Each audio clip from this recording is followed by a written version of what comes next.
Messieurs et dames, bon après-midi. Au menu de cette autre édition du magazine de débat culturel sur Royal FM, la question de la distribution du livre au Cameroun. Y a-t-il en quantité suffisante des points de vente à travers le pays? Quelles sont les difficultés observées par les acteurs du domaine? On en parle dans quelques minutes. Une affaire de plagiat défraie les chroniques culturelles du Cameroun. Le livre nouvellement sorti de la jeune écrivaine Nathalie Nkwa fait parler. Le prétexte nous permettra d'aborder des questions techniques sur cette problématique tout en restant conforme à ce que nous appelons bien évidemment l'équilibre dans les prises de position. L'émission bénéficiera des contributions vocales de Michel Mbaga, Steph Mvuga et Raïssa Moko, mise en onde de Salomon et Sana, cadrage vidéo Steve de Souza qui a pris la place de Simon Soudjok. Régie d'antenne Yannick Ngelewi, coordination centrale Roger Kiek de Kiki, supervision générale Emmanuel Noël Bissaï, Jean-Jacques Foucault, c'est mon nom. D'abord, 2 hits à la suite et on se retrouve.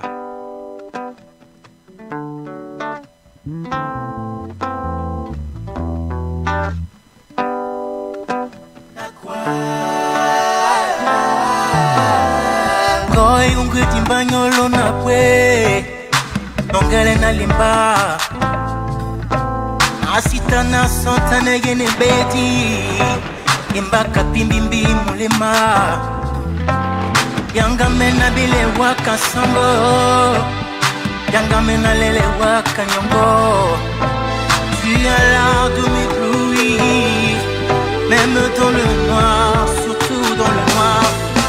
À quoi je te nomme à quoi? Pas mon quoi, pas badiana non si koi. À quoi je te nomme à quoi?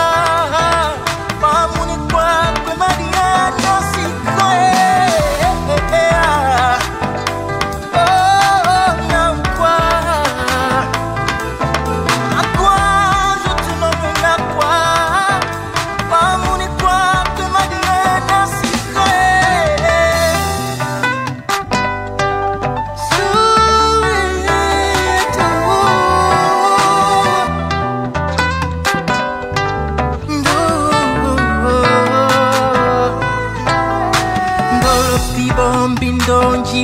Pamo, Némédi Ben Bessé. Y'a rien de mal à te déclarer ma flamme. Papillon du Nord, vive au nord. Que ta grâce éveille à moi mes torts. Aussi dis-moi c'est oui.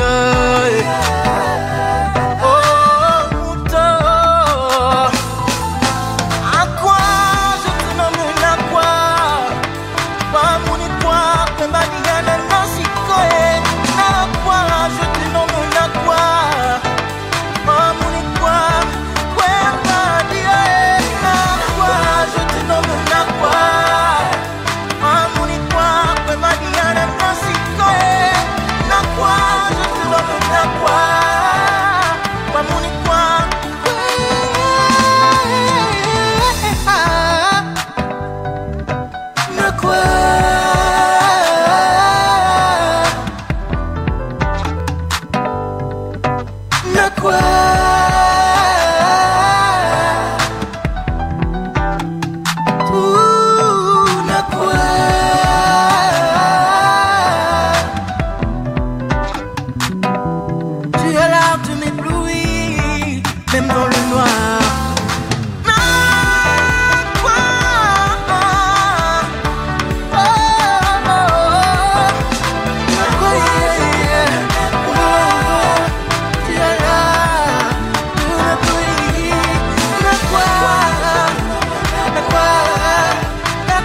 Voici la vérité, elle a trop pleuré, elle est partie pour toujours.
Merci d'écouter Royal FM et bienvenue au débat culturel de tous les samedis. Don Compadre, bon après-midi. Bon après-midi à toutes les auditrices qui nous entendent, qui nous regardent, qui nous aiment, qui sont parfois des compagnes, mais dont nous souhaitons un statut social et marital désormais plus avancé. Positivement, nous disons bien des choses à tous ces grands panélistes qui sont avec nous. Nous disons bien des choses naturellement aux hommes qui nous entendent, qui nous écoutent, n'est-ce pas? Donc, la phallocratie, n'est-ce pas, ne doit pas être débordante au point de mettre de côté, de marginaliser, d'invisibiliser, de sous-spécifier la gente féminine. Donc, pour toutes ces raisons-là, je suis très content d'être là. Merci. Nous sommes à l'attente d'une femme, elle est écrivain, il faut le dire, et viendra partager son expérience ici, il faut le dire aussi, parce qu'elle elle a décidé par elle-même de vendre son livre par le porte-à-porte. C'est une expérience qui nous a marqué et donc c'est pour cette raison qu'aujourd'hui on va parler de la distribution du livre au Cameroun. Juste à côté de vous, un écrivain, M. Dibamou, bon après-midi.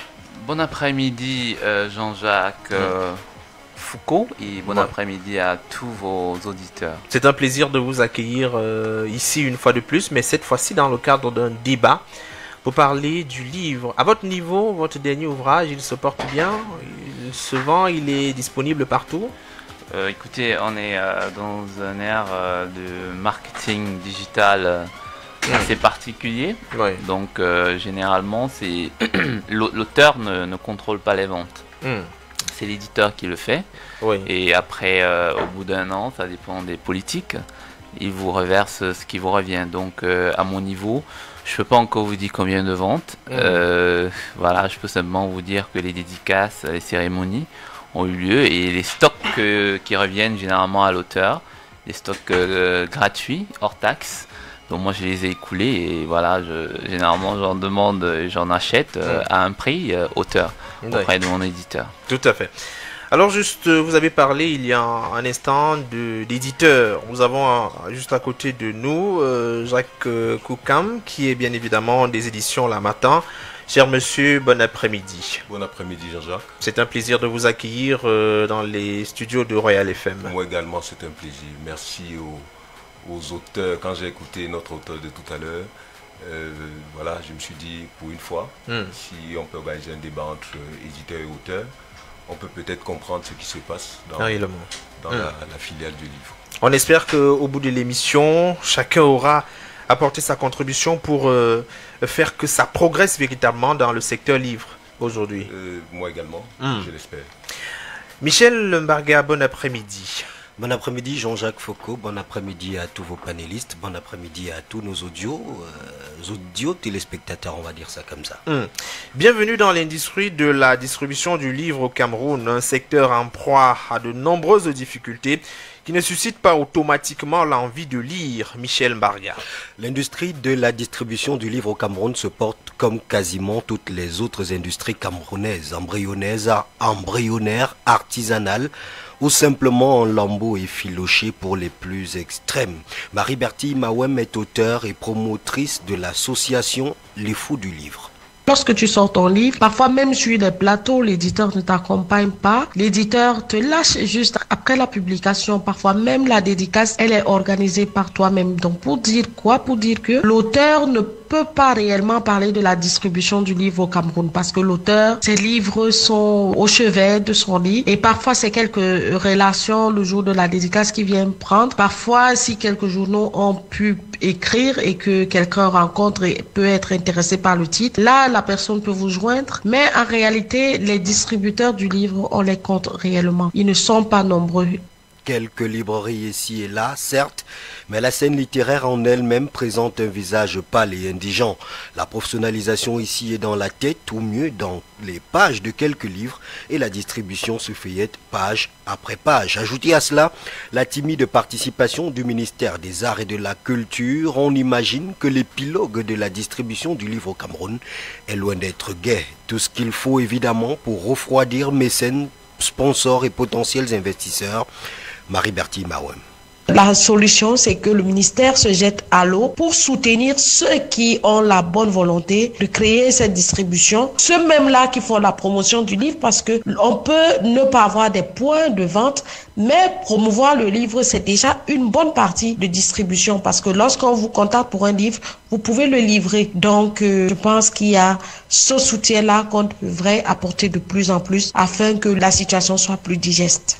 Mais la jeune auteure estime et est convaincue qu'il n'existe pas de solution miracle, et pour ceux qui voient dans la numérisation du livre une sorte de panacée, ils doivent en plus de relever les limites liées à la pénétration d'Internet, se souvenir qu'entre le livre physique et son lecteur, il existe une histoire d'amour, encore à corps, que le livre numérique n'est pas capable de reproduire. Marie-Bertie Mawem. On ne peut pas nier l'impact des TIC aujourd'hui, mais je pense que les e-books ne peuvent pas totalement résoudre le problème aussi. Parce que ce n'est pas parce que nous sommes dans des grandes métropoles qu'il faut penser que l'Internet est accessible à tout le monde. Non. Il y a des gens qui doivent encore avoir des livres physiques parce qu'ils n'ont pas accès à Internet. Et la lecture, c'est une passion. Il y a des gens qui ne peuvent pas être passionnés en lisant à partir du virtuel, à partir d'un téléphone, à partir d'un ordinateur. Il y a des gens qui ont besoin de lire avec un crayon. Mais pour le reste, il faudra aussi susciter par les acteurs de la distribution du livre et auprès des millions de Camerounais potentiels lecteurs cette soif de lecture-là, cette soif d'amour de lecture. Merci à Michel Mbarga. On va rappeler quand même que demain vous êtes avec les auditeurs dans le cadre de l'émission Bel et Bien de tous les dimanches qui décrypte l'actualité. Regard sur l'actualité. Regard sur l'actualité, justement. Nous serons là et les sujets en discussion seront évidemment des sujets d'actualité qui auront marqué la vie publique du Cameroun, la vie publique nationale et internationale du Cameroun. Et autour de la table, on aura justement les acteurs indiqués et adéquats pour commenter, expliquer et décrypter ces actualités-là à l'aune de la compréhension de nos auditeurs. Merci une fois de plus Michel Mbarga. Don Compadri, on voit bien que à travers la peinture que venait de nous faire Michel Mbarga, il y a bien un problème au niveau de la distribution du livre au Cameroun. Oui, monsieur Jean-Jacques Foucault, nous apprécions déjà le ton de démarrage de cette émission, parce que vous avez suivi plusieurs voix, on ne peut pas dire dissonantes de prime abord, mais qui se complètent d'une manière ou d'une autre, celle de l'auteur, d'un auteur, n'est-ce pas, qui est en studio, qui parle avec prestance et brillance, et d'ailleurs même avec sérénité.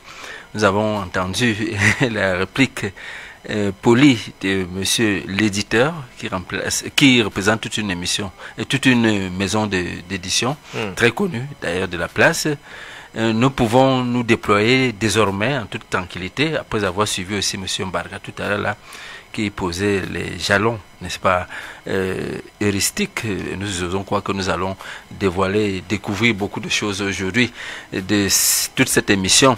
Donc, la distribution, écoutez, il faut déjà mettre en avant le fait de la présence de tous les maillons de la chaîne de distribution. Si d'aventure, ces chaînes-là, alors ces maillons-là n'existent véritablement pas, ou alors existent seulement de nom, il y a un véritable problème. Et puis si d'aventure ces maillons n'existent pas, c'est parce que quelque part, à un moment donné, n'est-ce pas, il y a rupture d'une situation de rodage au quotidien. Je vois d'ailleurs la main permanente de la politique du livre au Cameroun, n'est-ce pas, planer là à l'horizon, et me demander, parce qu'en fait quand on parle du livre, on parle aussi de la lecture, c'est sous-entend que d'ailleurs c'est toute une direction du côté du ministère des Arts et de la Culture qui existe dans ce sens-là.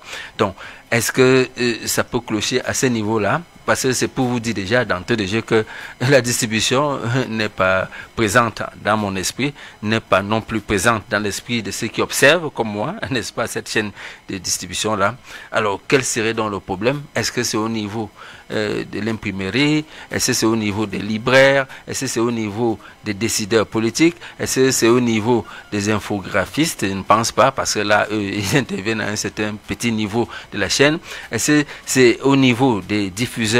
Est-ce que c'est au niveau de la compréhension qu'on peut avoir de la chose, volet économique, de ce qu'il n'y a même pas de moyens, n'est-ce pas, pour implémenter une politique culturelle du livre qui existerait, n'est-ce pas, mais dont on ne peut pas avoir actuellement la traçabilité parce que quelque part, à un moment donné, les moyens pour accompagner cette politique n'existent pas. Bon, est-ce que c'est pas aussi du fait des êtres humains, des acteurs de ce secteur-là?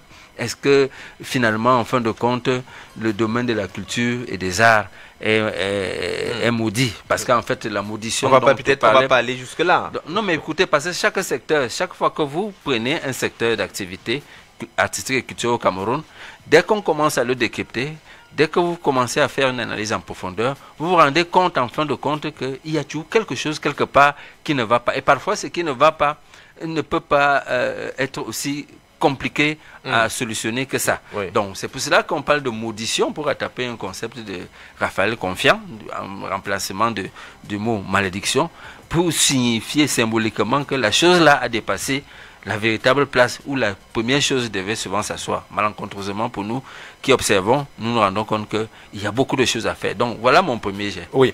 André-Marie Dibamo, vous êtes un jeune auteur. Vous avez déjà plusieurs ouvrages à votre actif. Est-ce que ça s'est toujours bien passé? Il y a un dernier livre qui est récemment sorti, mais est-ce que vous avez l'impression que votre livre a été suffisamment mis à la disposition des lecteurs ou des éventuels lecteurs, au sein de la République même d'abord? Ouais, c'est assez compliqué à dire. Donc, assez compliqué à dire. Pourquoi? Parce que l'univers du livre est encore très sélectif, j'allais dire élitiste. Donc, pour moi, c'est un peu difficile de savoir, de mettre le livre, par exemple, à disposition si vous écrivez sur la jeunesse, parce que j'ai écrit un livre sur la jeunesse. Cameroun 2018, quel choix pour la jeunesse? Oui. Ah, bah, écoutez, celui-là a connu une médiatisation importante parce qu'il y avait un parrainage du ministère de la Jeunesse et de l'Éducation civique. Et l'imprimerie nationale nous a accompagnés. On a fait à peu près 5000 exemplaires en français, en anglais. Ça fait 10 000 pour les deux. Et voilà, il y a eu une distribution. Moi, je sais pas, parce que c'est Messa Presse, Jumia Internet et tout ça qui s'occupait de la distribution.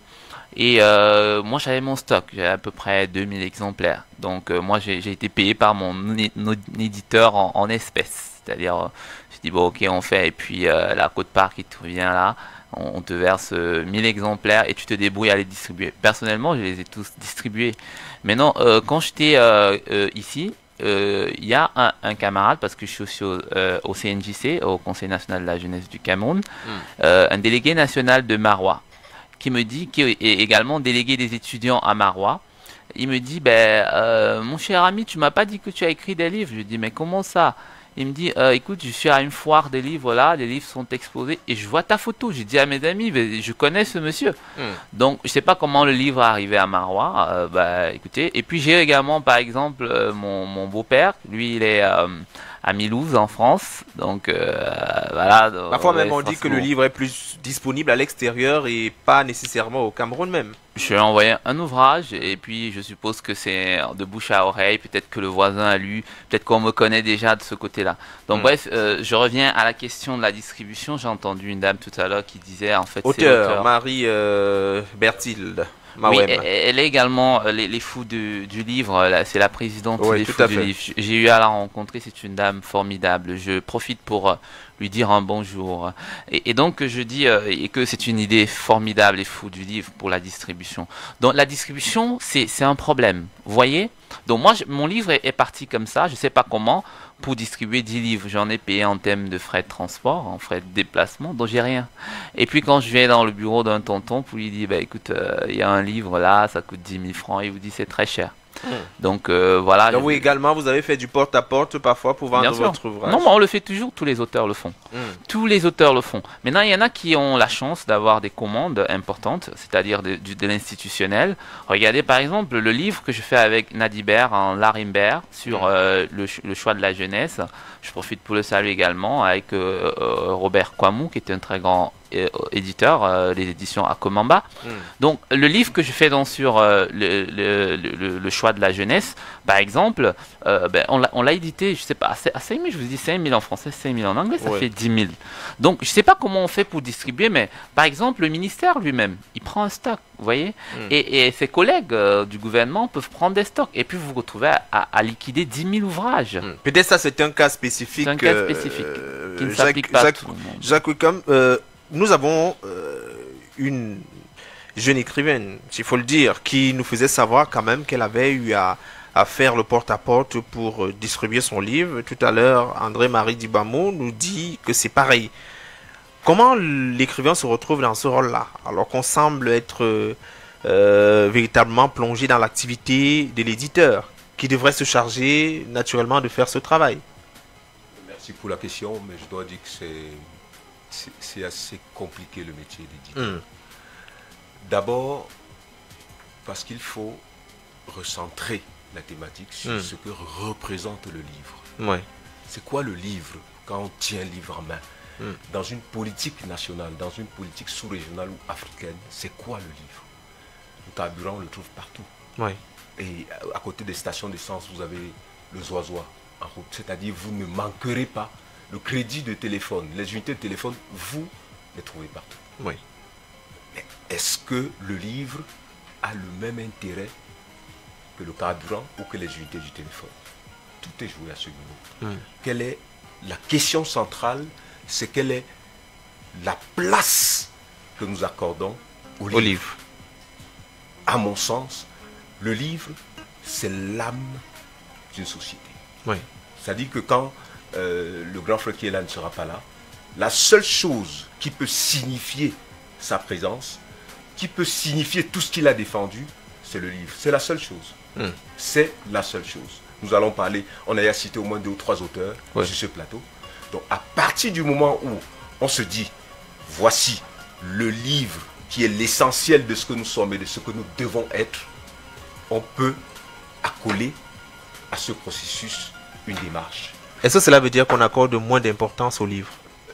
On ne lui accorde pas d'importance. Parce que quand on pose même le problème du livre, il faut se rendre compte que dans notre pays, vous avez une politique sur le livre scolaire et vous avez une politique sur le livre. C'est-à-dire sur... qu'il soit littéraire ou scientifique. Sur, sur un livre de culture, sur un livre de sciences humaines. Donc vous avez dans le livre scolaire une commission qui s'en occupe. Mais vous avez dans le livre, c'est-à-dire que voilà, dans un livre de recherche, dans un mémoire qui a été publié, dans un roman pour une poésie, vous n'avez aucune politique et la seule personne qui est responsable, c'est l'éditeur. À partir de ce moment, il faut bien noter, je veux le dire peut-être pas pour consoler ou bien pour trouver une excuse à l'éditeur. C'est le rôle d'un éditeur de produire un livre et de le vendre.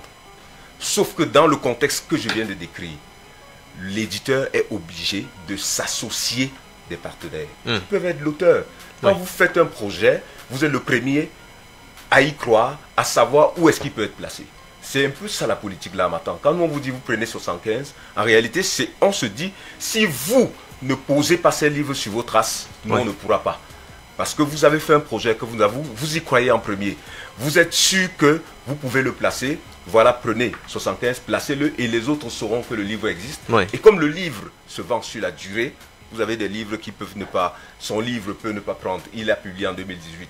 Le livre peut commencer à prendre de manière vraiment au sens commercial du terme 10 ans après. Voilà. Maintenant, il reste que l'éditeur doit continuer à éveiller, à réveiller, à rappeler aux autres que, voilà, c'est pour ça que, à notre niveau, nous pensons qu'il n'est pas mal dans un pays comme celui-ci d'avoir une radio qui parle du livre, d'avoir une télé qui parle du livre, d'avoir des émissions qui parlent du livre, de telle enseigne que les Camerounais soient au courant des titres qui ont été publiés. Est-ce que vous comprenez? Donc, tout à fait. Voilà. Vous avez dit qu'il y a l'éditeur seul, en ce qui concerne le livre de manière générale. Pour le cas du livre scolaire, il y a bel et bien une commission qui examine. Est-ce que ça veut dire que... qui s'assure qu'il y a un distributeur, qu'il y a une relation entre un éditeur, un distributeur et un libraire. J'aurais souhaité qu'il y ait un libraire ici et pour vous dire, c'est pas pour les attaquer. L'un des véritables problèmes que vous avez, c'est que lui, il a certainement vécu cette expérience. C'est que quand vous avez vos livres en main, vous allez voir un libraire, vous lui déposez des livres. Vous revenez 3 mois après, parfois vous n'avez pas le livre et vous n'avez pas l'argent. Le livre est porté disparu. Il a été vendu. Je n'ai pas envie de dire ça. Voilà. Vous n'avez pas le livre n'est plus là. Il ne peut pas vous payer.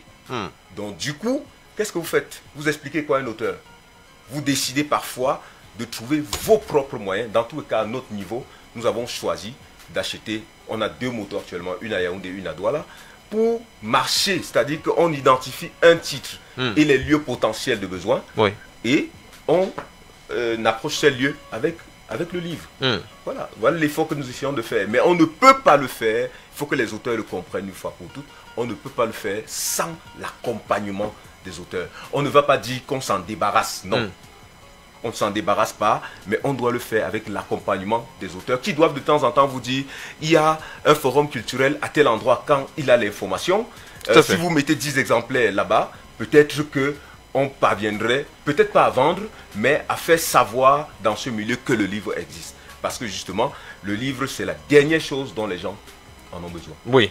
Alors, on s'inscrit dans le compadré dans la logique très ancienne qui veut que le livre soit un luxe que les Camerounais ne peuvent pas forcément s'offrir, puisqu'il y a les besoins immédiats qu'il faut quand même combler. Mais oui, le constat est là, il s'impose d'ailleurs de lui-même. C'est encore un luxe dans l'imaginaire populaire. Je ne sais pas pourquoi. Parce qu'à la vérité, on se dit toujours qu'on a caché un grand secret dans le livre. Oui. Et c'est pas moi qui le dis, je paraphrase seulement. Et si vous voulez donc cacher beaucoup de choses aux nègres, allez les consigner dans un livre. Et ça fait mal de le voir comme cela être constaté et confirmé par les acteurs de terrain, l'éditeur et les différents auteurs qu'on a interrogés jusqu'à présent. Bon, alors, cela me donne donc de reposer la préoccupation ailleurs. Il faut re-questionner la situation. Ça veut dire que, un peu comme l'éditeur le signalait tout à l'heure, là, il y a un véritable problème au niveau de la politique, marketing, n'est-ce pas? Il n'y a pas de soutien. Ouais, et il faut élaborer des stratégies de communication. Alors, est-ce que c'est l'institutionnel qui viendrait à la place d'un privé, organiser une structure, une organisation qui s'occupe de cela, une maison d'édition? Je ne pense pas. Donc, il faut voir l'affaire de ce côté-là. Mais il y a aussi tout un maillon, là, dont on parlait tout à l'heure, les diffuseurs. Que font-ils? Les distributeurs. Parce qu'en fait, nous devons avoir donc justement une maison de distribution en bonne et due forme, pour laisser la place à l'édition de faire ce qu'elle a à faire. Exactement ce qu'elle a à faire. Donc, il y a donc, je crois qu'il y a un problème de manque au niveau des personnels, à un certain niveau de la chaîne. Certaines instances n'existent pas. Et ça fait problème. Maintenant, celles qui existent même, quand on va toucher le problème, parlant des libraires, on se rend compte que quelque part, ils ne jouent pas leur rôle. C'est-à-dire qu'ils n'arrivent pas à joindre les deux bouts et profitent de la présence d'un stock de livres qui est écoulé auparavant, de se faire plein les poches, et puis ne pas rendre compte à l'éditeur qui revient, n'est-ce pas, pour renflouer le rayon en question, mais on ne lui rend pas compte. Et qu'est-ce que vous voulez qui se passe à ce moment-là? Il y a donc un véritable problème. Donc, il est donc souhaitable, donc, parlant de la distribution, que les uns et les autres, il faut sensibiliser les Camerounais que vous voulez du travail. Voilà donc un maillon d'une chaîne. On parle de l'industrie, ou alors, restons modestes, de la chaîne du livre. De distribution. Même on est même seulement sur un pan du livre. Oui, tout à fait. De la distribution, on n'a même pas parlé de tout ce que le livre, du poids du livre, parce que... Est-ce que le fait que quand la chaîne, si on peut dire la chaîne de distribution n'est pas bien organisée, est-ce qu'elle peut attirer forcément? Elle ne peut pas attirer, tout naturellement. Le constat est déjà dans votre préoccupation de ce que vous ne pouvez pas vouloir vendre un produit, n'est-ce pas, et ne pas mettre en branle une stratégie de communication, une stratégie marketing digne de ce nom, n'est-ce pas, et que au-delà de tout, enfin, au-dessus de toutes ces stratégies-là, que vous n'ayez pas un management opportun et proactif. Parce qu'il faut faire la sociologie du milieu, la psychologie du milieu. Quand monsieur l'éditeur dit il faut à tout prix demander l'apport, le relationnel de l'auteur, mais est-ce que quand on regarde sous les autres cieux, ça se passe comme ça? Je ne pense pas. Donc à partir de ce moment-là, même si... Donc peut-être chacun devrait rester non, mais attendez, se conformer même à faire si, son travail, même si à un moment donné, on requiert quelque part la personnalité, le nom. D'ailleurs, il y a des no-names. La personnalité de l'auteur pour écouler un produit, n'est-ce pas? Je dis par exemple, une Calisbéa, là, on va parler demain, elle se sera vendue parce que le nom est déjà disponible. La curiosité du potentiel lecteur. Ou alors des lecteurs professionnels, parce qu'il y a deux types de lecteurs. Enfin, plusieurs types même d'ailleurs. C'est-à-dire qu'il y en a qui arrivent là, les lecteurs ordinaires pour se délecter. Et puis même, vous avez parlé du livre. Mais parlons-en. C'est un concept qui a plusieurs contenus sémantiques en même temps. Et ça devient un problème. Vous parlez de livre. De quel livre? On a parlé des manuels scolaires tout à l'heure. Oui. Ça, c'est une catégorie. Apparemment, elle est parrainée. C'est un peu plus normé parce que... Voilà. Mais maintenant, quand on parle donc de ce champ, ceux des ouvrages qui ont été sélectionnés pour faire partie des manuels scolaires, bon, disons que les auteurs, les éditeurs ont moins de problèmes. Même si on entend des cris de détresse de ce côté-là, les sons de ce côté. Maintenant, revenons donc à cette autre catégorie de livres. Vous avez là de la factualité, de la fictionnalité. Dans la factualité, vous avez des chroniques culturelles, des chroniques sportives, des essais, des ouvrages de réflexion sociopolitique et autres. Mais maintenant, vous avez aussi le volet littérature, proprement au sens même du terme moderne. Parce qu'en fait, la littérature, tout ce qui est imprimé, oui, on met ça de côté. Mais revenons donc au fait de la littérature en tant que quelque chose qui a des intentions esthétiques, n'est-ce pas? Donc, alors, vous avez donc cette littérature, je vais l'appeler comme cela, littérature de fiction ou d'imagination, qui apparemment peut être beaucoup plus amenée à être lue, parce qu'on est toujours à la quête de la délectation et autres. C'est vrai que le message, la thématique est différée, le message est différé, celui qui peut conscientiser la société. Ceux qui peuvent conscientiser rapidement, ce sont des essais, parce que quand on dit par exemple le Cameroun, le livre de Jean-Bruno Tagne, présidentiel 2018. Non, laissons celui-là, celui qui avait précédé le tout dernier. Je pense que c'était programmé pour échouer. Programmé pour échouer, vous voyez?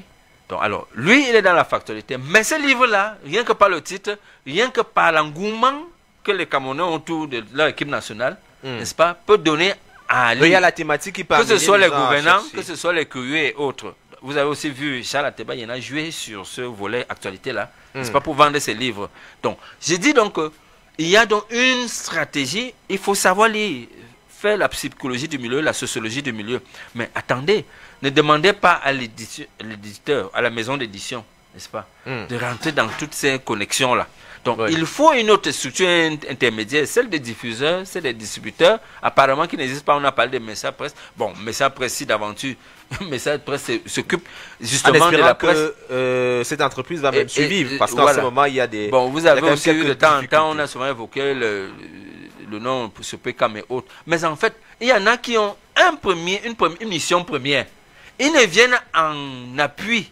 Parce qu'en fait, il faut une structure spécialisée qui s'occupe de cela et qui peut donc, de façon professionnelle, mettre en son sein l'idée du marketing, l'idée d'un bon management, l'idée de distribution et faire l'analyse du terrain. Et pour faire l'analyse du terrain, il n'y a pas plus d'opportunité qu'aller à la rencontre des travaux scientifiques qui existent dans nos universités, au sein des cercles de réflexion. Peut-être le problème, c'est que ça reste dans les universités. Non, mais écoutez, c'est donc à vous qui avez créé une entreprise d'aller à la quête de l'information, à la source. C'est-à-dire que vous voulez vous faire du blé, comme on le dit vulgairement, mais alors attention, allez à la recherche. Donc moi je crois que c'est un peu cela. Bon, les responsabilités sont partagées, mais j'ai insisté sur cette... Peut-être avant de redonner la parole à André-Marie Dibamou, j'aimerais relancer Jacques Cam sur ces dires de Don Compadre.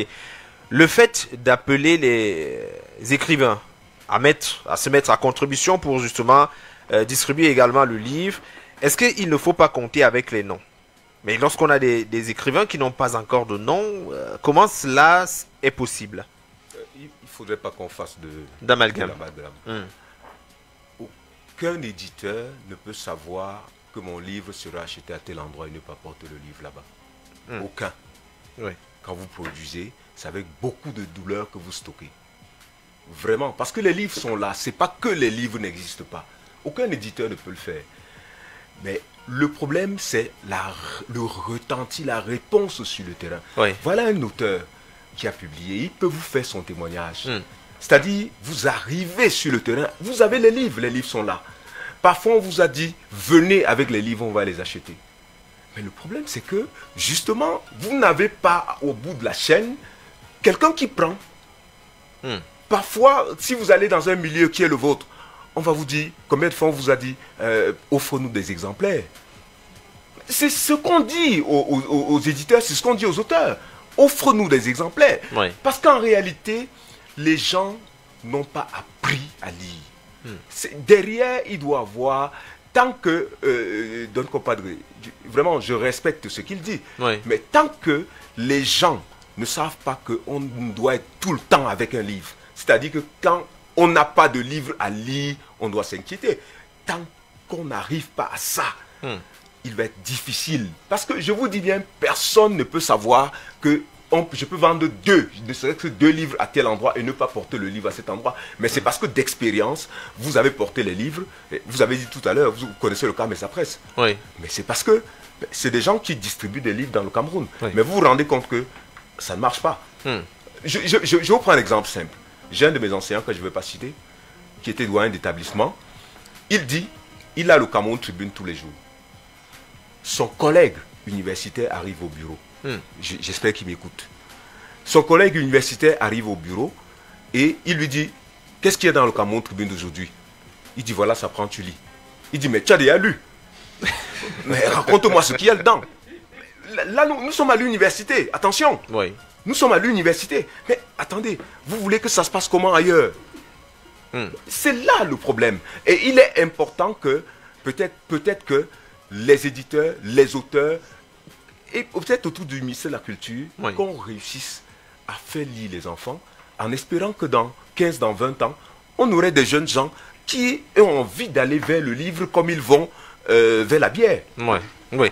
Alors, André Marie Dibamo, vous avez, est-ce que vous avez l'impression que, je sais pas, est-ce que vous avez en ce moment vu quelque part à Ombessa votre livre, votre ouvrage peut-être déposé, distribué à ce niveau-là? Non. Je n'ai pas vu mon livre là-bas. Bah, pas du fait de la distribution. Mais peut-être qu'une élite d'Ombessa, parce que je suis moi aussi, a peut-être eu le livre. Moi, c'est comme ça que je l'ai fait. J'ai fait des dédicaces gratuites à James Onobiono, qui est de Bokito. Voilà, à Koun Abisike, à l'époque, sénateur et tout ça. Ouais, voilà, c'est gratuit, hein, c'est-à-dire vraiment c'est du gratuit. Vous envoyez juste pour la pub parce qu'il peut être juste un relais. Vous savez pas dans les mains, entre les mains de qui ça pourrait tomber et qui pourrait mieux être intéressé parce que généralement on n'a pas de feedback. Ce qu'on aimerait C'est savoir. rare, je dis pas que ceux-ci n'ont pas fait de feedback, mais il y a généralement, vous n'avez pas de feedback. Vous envoyez même à la présidence. Moi j'ai envoyé des livres à la bibliothèque de la présidence. Mon deuxième livre c'était sur Donald Trump. Trump contre tous, ou l'échec de l'appareil politico-médiatique. Une analyse, c'est un essai pour sensibiliser sur le ramdam médiatique qu'il y avait sur l'élection de Donald Trump. Personne ne le voyait gagner, mais j'ai pris le risque comme ça de dire qu'il va gagner avant les élections. Et il a gagné. Et toute la stratégie, la démarche scientifique que j'avais développée dans l'ouvrage, j'ai pensé que ça pouvait servir mon pays. Alors j'ai envoyé à la présidence, j'ai envoyé dans la représentation. Vous avez envoyé à la présidence de la exemple. République, mais est-ce que vous avez également envoyé peut-être dans des communes? Est-ce qu'il y a même des points Bien sûr, dans des petites le villes? maire de chez moi, je fais des dédicaces et puis 2 ans après, je reviens trouver mon livre au même endroit. En fait, ça n'a même pas bougé. Donc là où il a déposé sur la table, il m'a sorti un 200 000 parce qu'il savait que j'étais un peu fauché. Et quand j'ai mis dans la poche, je suis parti, j'ai écrit mon nom et puis je reviens. Bref, ça c'est le côté pathétique du livre, mais c'est pas intéressant. Je préfère maintenant arborer ma casquette d'agent littéraire. Parce que je suis agent littéraire aussi, ouais. chez Héracléon avec Zachary Niemann, son dernier livre sur le vivre ensemble. Donc je suis son agent littéraire sur ce vaste projet-là. Heureusement, vous voyez qu'on passe d'auteur à agent littéraire, Ouais. on commence à coacher les autres. On est même pour les- auteur et éditeur en même temps. Auteur et On est éditeur. obligé de faire. On va faire tout. Donc plusieurs choses à la c'est pourquoi, par exemple, je suis à l'aise lorsque l'éditeur parle. Je connais également les problèmes de l'auteur. Et je ne vais pas donner des leçons à tous les auteurs pour les mettre au niveau de Calix Béala ou des auteurs-éditeurs. Parce que je vous assure que c'est une entreprise. Et moi, la production de mon ouvrage est devenue mon entreprise. À telle enseigne aujourd'hui que j'ai même plus envie de le confier à un éditeur. Donc je ne donne pas mes meilleurs livres. C'est-à-dire que chaque auteur doit mes être meilleurs éditeur livres, aussi. je les garde. Mes meilleurs livres, je les garde pour le jour où je pourrais trouver vraiment un truc sérieux. Pour l'instant, quand j'ai des ouvrages, je les donne.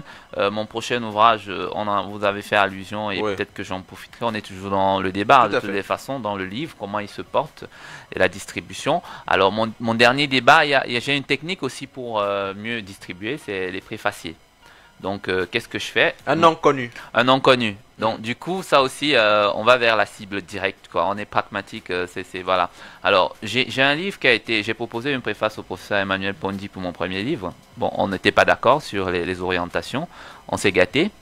Mon deuxième livre, j'ai proposé au professeur Leca Essomba, grand sociologue, analyste pointueux, le livre sur Donald Trump. Il a préfacé. Mon troisième livre, c'est le professeur Manasseh Aboya Ndong, qui a fait toujours des essais scientifiques. Et là, c'était sur le choix de la jeunesse, comment voter, pourquoi voter. C'était par rapport à la présidentielle, quels sont les choix, les orientations. Et je donnais des chiffres. Vraiment, c'était un tableau statistique magnifique, un livre qui se porte très bien. Et je souhaite voir ça comme manuel scolaire, pourquoi pas.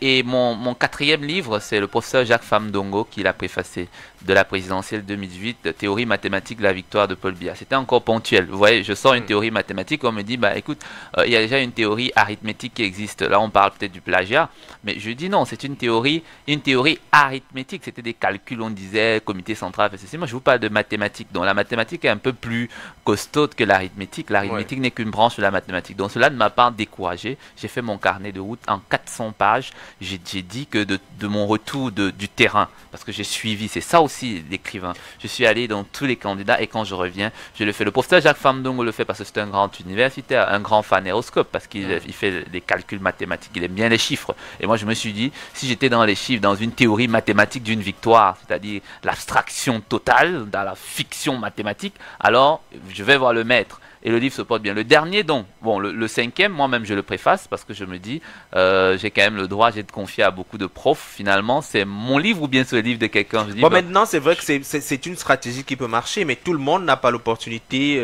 d'approcher un professeur d'université pour signer la préface. Je parlais d'une stratégie qui n'exempte pas l'éditeur de son travail. L'éditeur que parfois j'ai toujours représenté. Léger Tinga a fait un magnifique ouvrage qui s'appelle Les secrets de la nature.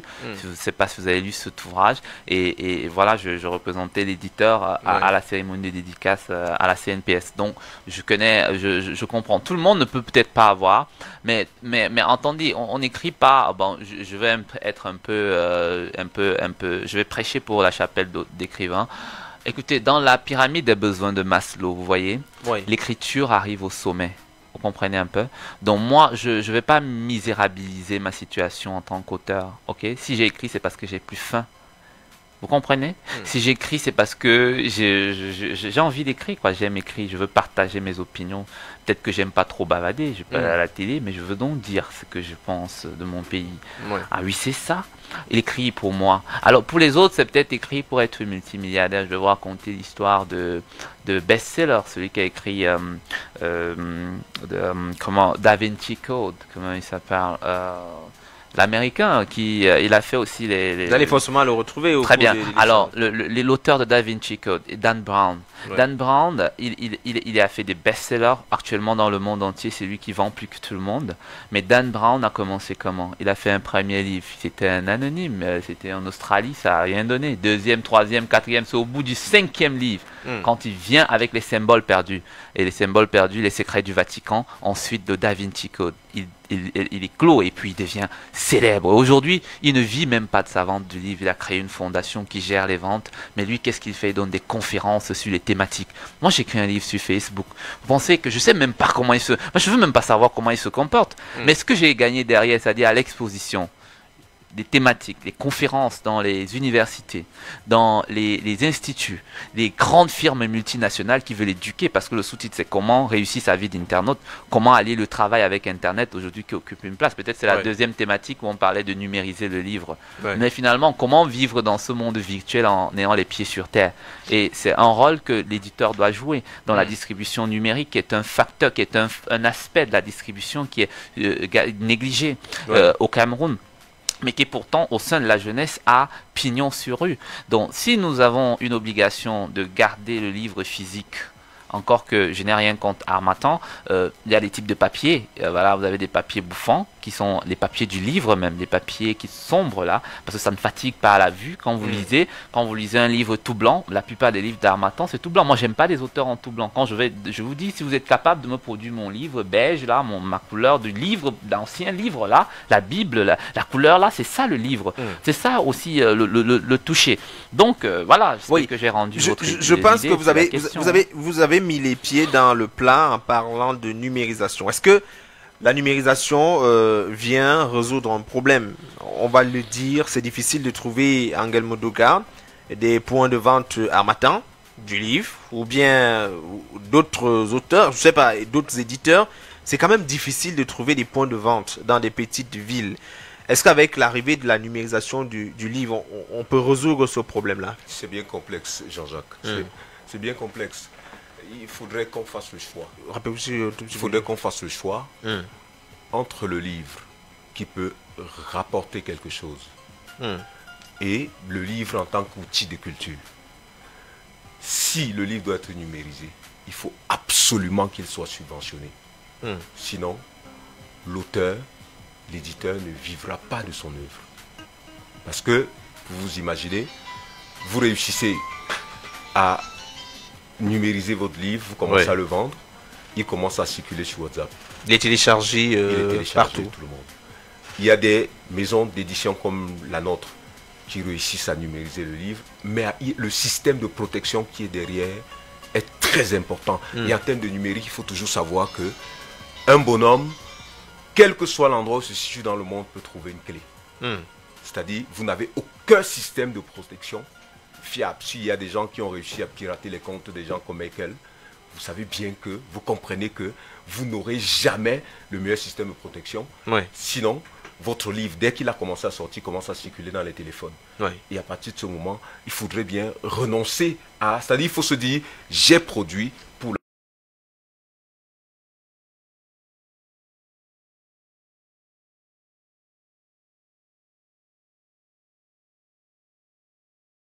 départ.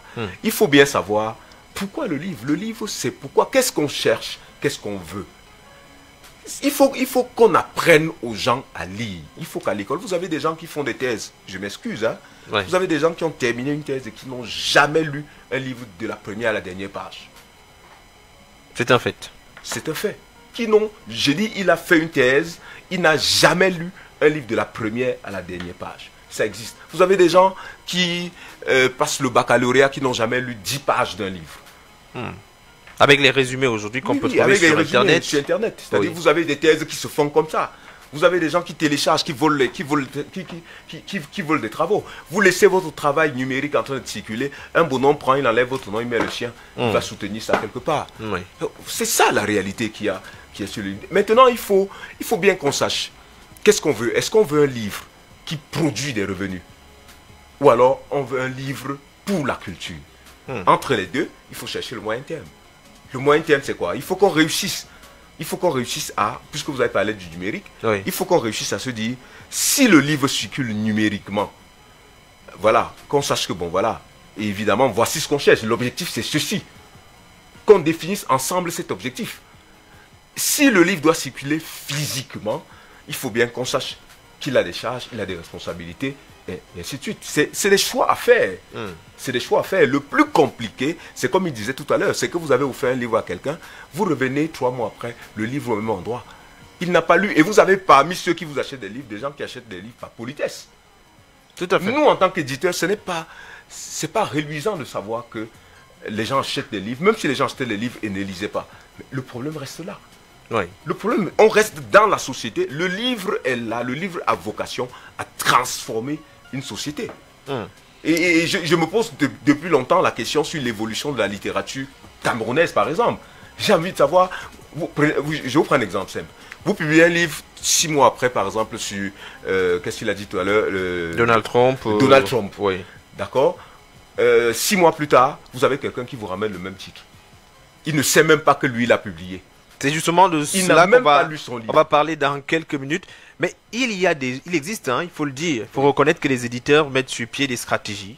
Par exemple, je vois là qu'il y a une grande braderie qui va se dérouler à l'université de Yaoundé. Oui. Hein? C'est du 25 novembre 2019 au 7 décembre 2019. Oui. Pareilles initiatives, on les voit régulièrement quand même. Les éditeurs essayent de mettre à la disposition du grand public. Et le livre est à 500 francs. Mais jusque-là... Les gens n'achètent pas le livre. On voit pas, il n'y a pas d'engouement particulier. Il a parlé du professeur Jean-Emmanuel Pondy tout à l'heure. Le professeur Jean-Emmanuel Pondy demande à ses étudiants d'aller acheter les livres pendant que nous les exposons et de venir lui montrer à ses étudiants. Parce que jusque-là, les gens n'achètent pas le livre. Bertie, qui parlait tout à l'heure, qui a commencé au début de l'émission, elle est venue chez nous. Elle prend des livres, elle a pris des livres, elle est allée faire son expérience sur le terrain pour un événement qui avait lieu sur l'esplanade du ministère de la Culture. Elle pourrait vous donner son expérience. La semaine des fous du livre. La semaine des fous. Il n'y avait pas beaucoup de... Il y avait toujours pas... C'est vrai qu'il y a des initiatives comme celle-là de Compadré. On met à la disposition du grand public des livres. Il y a même eu, je crois, le livre par autocar ou par autobus, je crois, du ministère de la Culture. Mais ce sont des expériences qui ne marchent pas fondamentalement. Les Camerounais ne sont pas intéressés. Oui, je crois que c'était une sorte de caravane mobile. Le ministère des Arts et de la Culture s'était employé d'une autre façon, n'est-ce pas, pour amener le livre plutôt vers les lecteurs cette fois-ci.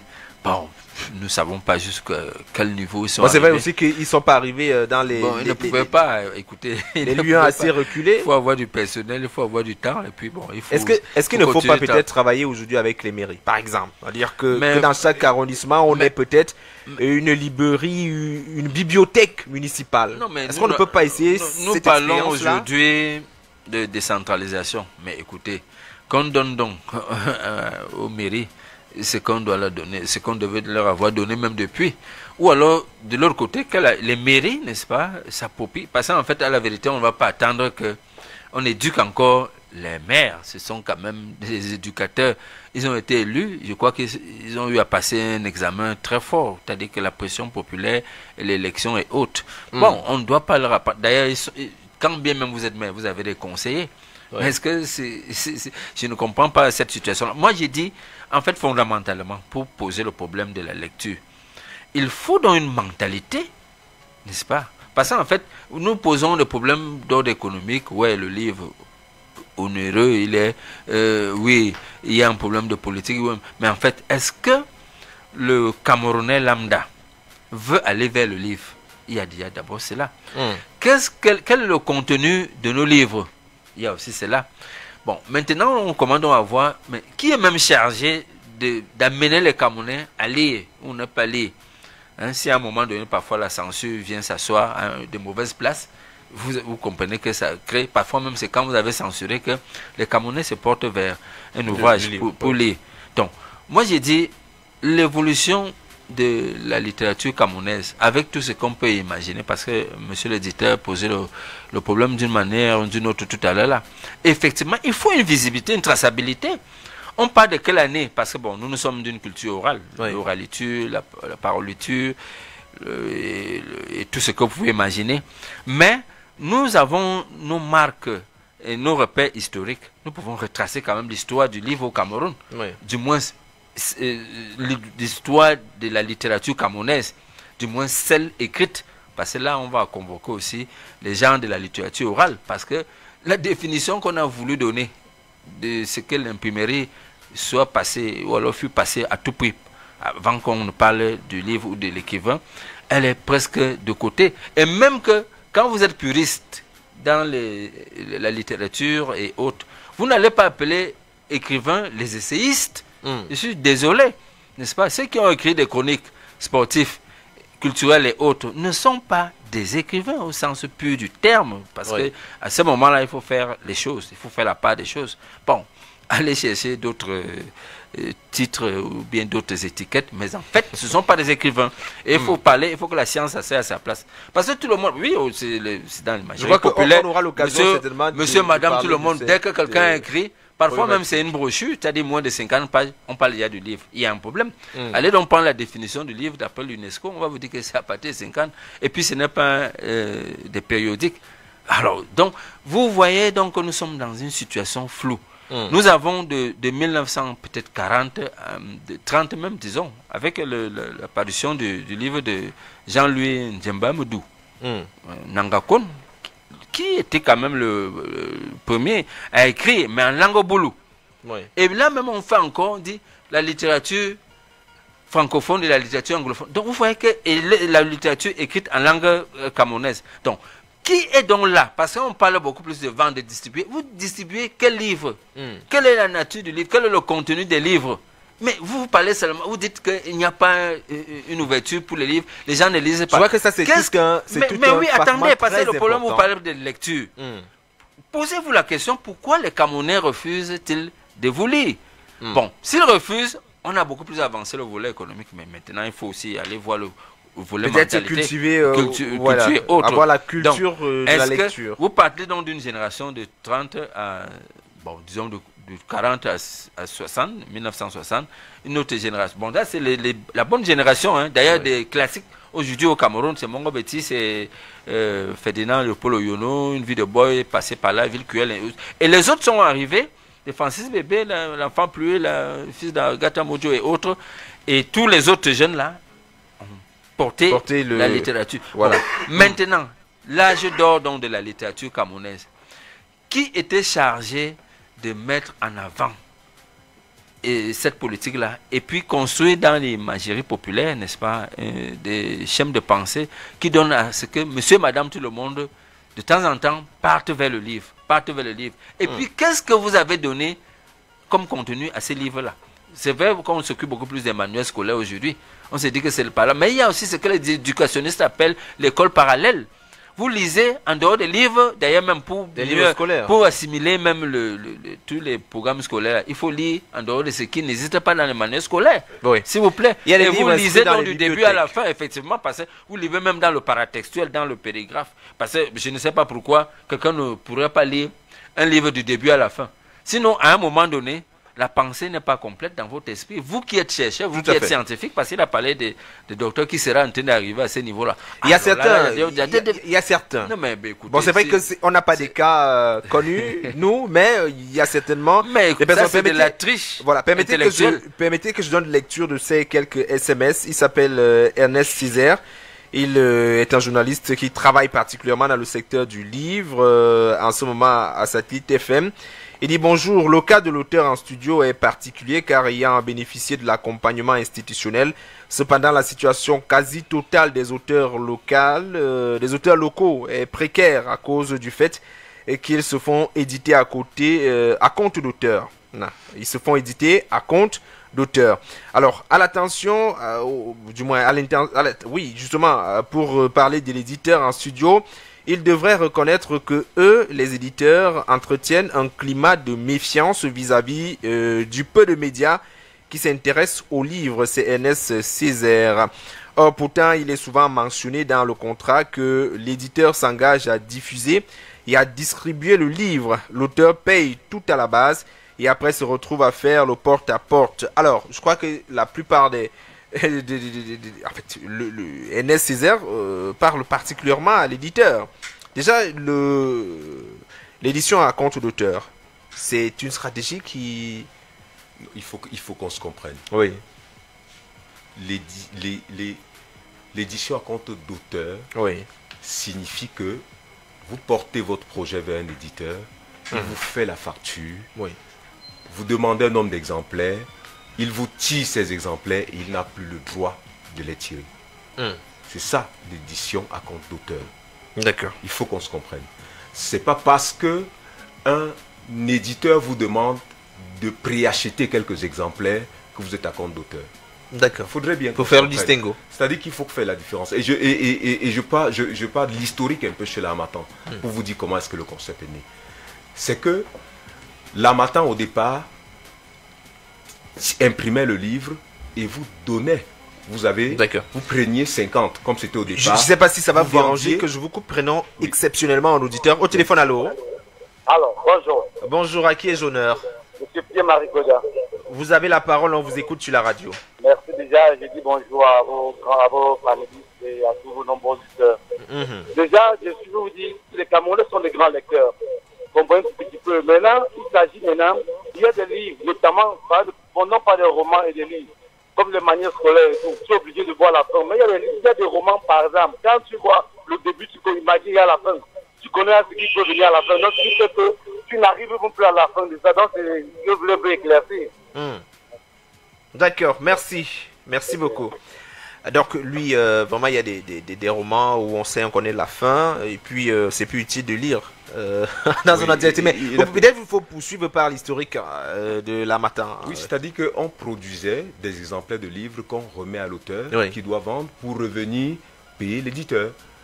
C'est-à-dire c'était la même démarche, à la différence que maintenant on demande de préacheter pour une seule raison, c'est que quelquefois aussi l'auteur a pris des exemplaires et ne revient pas vous voir. Est-ce que vous comprenez? C'est une question de confiance. Mais maintenant, les éditeurs, en réalité, publient à compte d'auteur. Il y a très peu d'auteurs qui peuvent payer des éditions à compte d'auteur. Il y a très peu d'auteurs. C'est un peu comme vous demandez, comme si vous demandiez de fabriquer une voiture pour vous. Et on ne devrait plus la fabriquer après. En fait, il s'agit de ça. Maintenant, le compte d'éditeur signifie que c'est l'éditeur qui produit, qui prend ça, qui doit distribuer, qui doit... Et je reviens sur la question de Ernest tout à l'heure. Le problème du livre, c'est la finance. C'est-à-dire que c'est l'économie du livre. Quand vous avez... pour que j'obtienne un temps d'antenne chez vous, pour parler d'un ouvrage, c'est pas gratuit, il me semble. Bah, chez nous, c'est gratuit. Voilà, maintenant je le sais. Et on se connaît depuis plusieurs années. Oui. Voilà, chez vous c'est gratuit. C'est une très bonne chose. Et je vous dis bien, je vais exploiter ce moment. Parce qu'il est important que les Camerounais sachent que le livre a été publié. Mais derrière, et je reviens, il faut bien que les Camerounais apprennent à lire. Quelqu'un a dit tout à l'heure que les Camerounais étaient de grands lecteurs. Je pense que quelquefois, je donne des livres aux gens en mettant... si vous donnez le livre à quelqu'un, je vous donne l'expérience, vous mettez un billet de 1000 francs à la page 100. Vous risquez de reprendre le livre avec les 1000 francs à leur place. Alors, nous allons marquer un temps d'arrêt et nous allons prendre la médiathèque.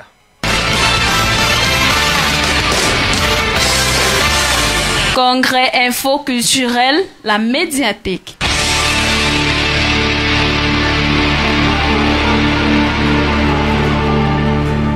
C'est un peu pour annoncer la deuxième thématique de cet après-midi, la question du plagiat. Steph Mvuga. En 1972, le tube Soul Makossa de Manu Dibango a fait son bonhomme de chemin à travers les reprises dans les clubs aux États-Unis par David Nankuso. Frankie Crocker, l'animateur WBS, Michael Jackson, figure majeure de la musique pop et est devenu planétaire. Le 7 mai 1996, le tribunal de grande instance de Paris juge que le roman Prince de Belleville, paru en 1992 chez Albin Michel, est de l'américain Howard Burton. Quand j'avais 5 ans, j'aimais tuer, paru en français. En 2019, l'artiste loco est accusé de plagiat sur la pochette de son album Dame de Fer. 17 cas de plagiat ont été découverts sur 20 thèses de doctorat déposées à l'université de Yaoundé 2 soirs. En 2015, un cas de plagiat défraye la chronique à l'Institut des relations internationales du Cameroun, IRIC. Le plagiat, une pratique devenue monnaie courante au Cameroun qui touche tous les domaines, une gangrène pour Jean-Yves Messina, journaliste.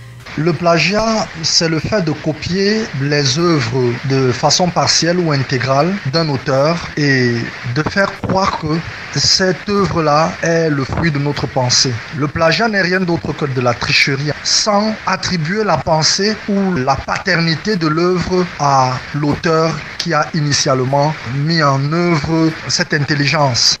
Marcel Mapout, elle aussi journaliste, c'est une réalité bien présente au Cameroun qui mérite d'être dénoncée. C'est un copier-coller. On parle de la violation. Utiliser le produit de quelqu'un sans demander son avis. On peut parler à cet effet d'une violation des droits intellectuels d'eau privée. Je peux prendre exemple sur la photographie qui met en exergue les images. On peut les faire en photo comme en vidéo. Pour Jean-Yves Messina, les faits sont légion au Cameroun et touchent beaucoup de domaines. Le plagiat le plus connu au Cameroun, c'est dans les œuvres littéraires, parfois dans les thèses de doctorat, mais également dans les œuvres artistiques, notamment la musique. On peut avoir un exemple dans la musique. Le plus célèbre, c'est le plagiat que Michael Jackson a fait de l'œuvre de Manu Dibango qui s'intitule Soul Makossa. Généralement, dans les universités, nous voyons parfois des étudiants qui se réclament de la paternité d'une œuvre produite par un autre étudiant. Il n'avait pas encore produit son œuvre. Il crie au plagiat. Il y en a tellement, surtout dans les œuvres littéraires, dans les thèses de doctorat. Je ne veux pas citer les noms, mais nous savons bien à quoi ressemble le plagiat. Et comme je l'ai dit précédemment, le plagiat n'est rien d'autre que de la tricherie. La journaliste Marcel Mapout considère que le plagiat peut aller jusqu'à toucher les métiers considérés comme nobles. En journalisme, certains ne se rendent pas sur le terrain et se retrouvent en train de prendre des images en ligne. Prendre des images en ligne, c'est déjà faire un plagiat. Donc c'est prendre les images déjà signées et enlever la signature pour mettre la signature d'une autre personne. Le plagiat ne doit pas résister dans un pays en développement comme le Cameroun. C'est la position de Jean-Yves Messina. Le journaliste considère que la recette pour assainir les domaines de création réside dans la capacitation des hommes, que dire des Camerounais, à la moralisation. Il faudrait qu'on revienne à la créativité, qu'on revienne au goût de l'effort, que les Camerounais apprennent à travailler, à aimer le fruit de leur travail, à être des créateurs, se sentir capable de produire, de mettre en mouvement sa matière grise et de créer une œuvre. En réalité, la création est diverse et multiple. La création n'est pas le fait de certains individus. Tout être doté de raison est capable de création. Les solutions existent et sont bien connues pour Marcel Mapout, journaliste. Pour éviter cela, on doit respecter les droits d'auteur. En dépit de ça, chacun doit mettre sa signature particulière et se fournir un carnet d'adresse. C'est la solution pour lutter contre le plagiat. Pour Jean-Yves Messina, la créativité n'est pas un vase clos, c'est un vécu permanent qui se matérialise par le goût de l'effort et constitue les fondamentaux de la socialisation des citoyens et de leur intégrité morale qui permet de rendre inviolable la paternité d'une œuvre. Pour qu'on surmonte la question du plagiat, il faudrait que les Camerounais reviennent au goût de l'effort, à la créativité, qu'on permette aux jeunes de créer, de croire en eux, parce que c'est aussi ça, quand on est dans un environnement où les jeunes n'ont plus de repères, forcément qu'on va se retrouver en train de copier, en train de plagier. Le meilleur remède au plagiat, c'est de retrouver le sens de la créativité, c'est de retrouver le goût de l'effort, c'est de retrouver l'envie de croire et de penser qu'on peut devenir aussi meilleur comme l'ont été les autres sans forcément les copier.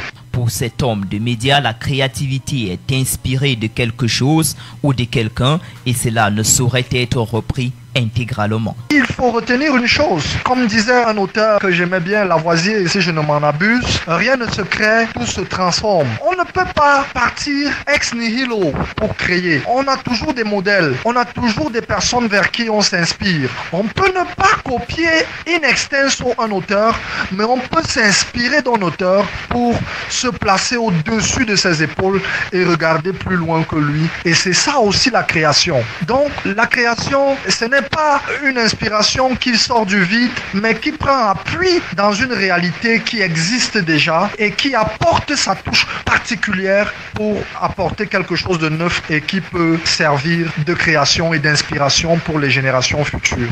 Le plagiat, une faute pénale au Cameroun pourtant bien présente et qui a le mérite de relancer les débats autour de la propriété intellectuelle et du droit d'auteur.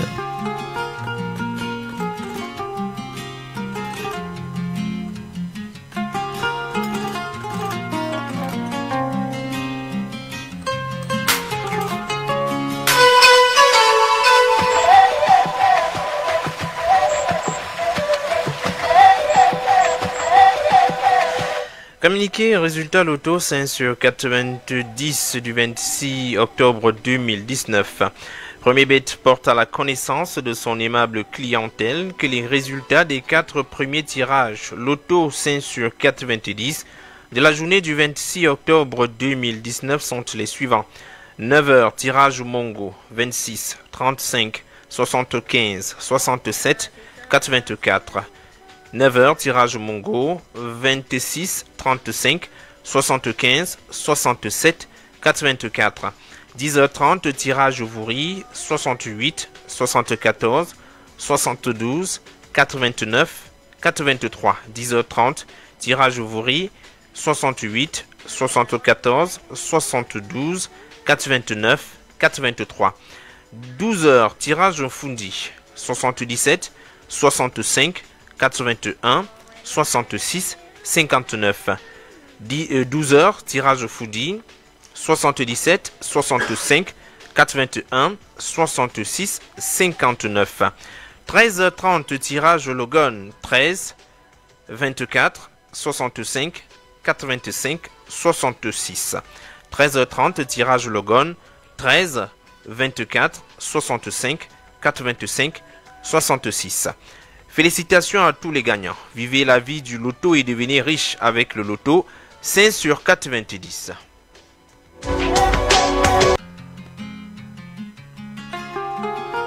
Merci à Steph Vouga pour ce travail. Il a confronté les points de vue des hommes du média. On voit bien dans le compadre que la question de plagiat ne concerne pas que la littérature, parce qu'il y a effectivement un événement qui accourt sur la toile. Il y a le nouveau livre de la jeune écrivaine Nathalie Nkoa qui est accusé, qui est taxé d'être un livre plagié.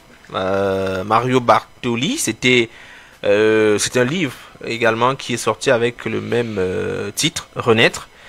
Et selon certaines informations sur la toile, elle aurait pris intégralement la préface ainsi que la première de couverture de l'ouvrage.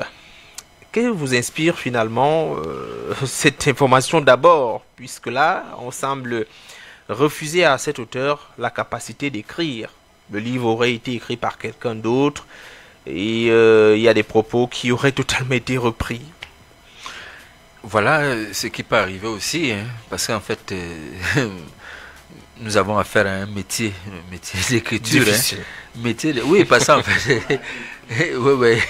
donc c'est un métier, bon, il y en a qui, d'une manière ou d'une autre, écrivent à la place de, entre guillemets, l'écrivain, qu'on place en avant poste là, mais en fin de compte, ça ne s'ignore pas toujours, parce qu'à un moment donné de la soirée des dédicaces ou des interviews, il faudra bien justifier le contenu. Soutenir.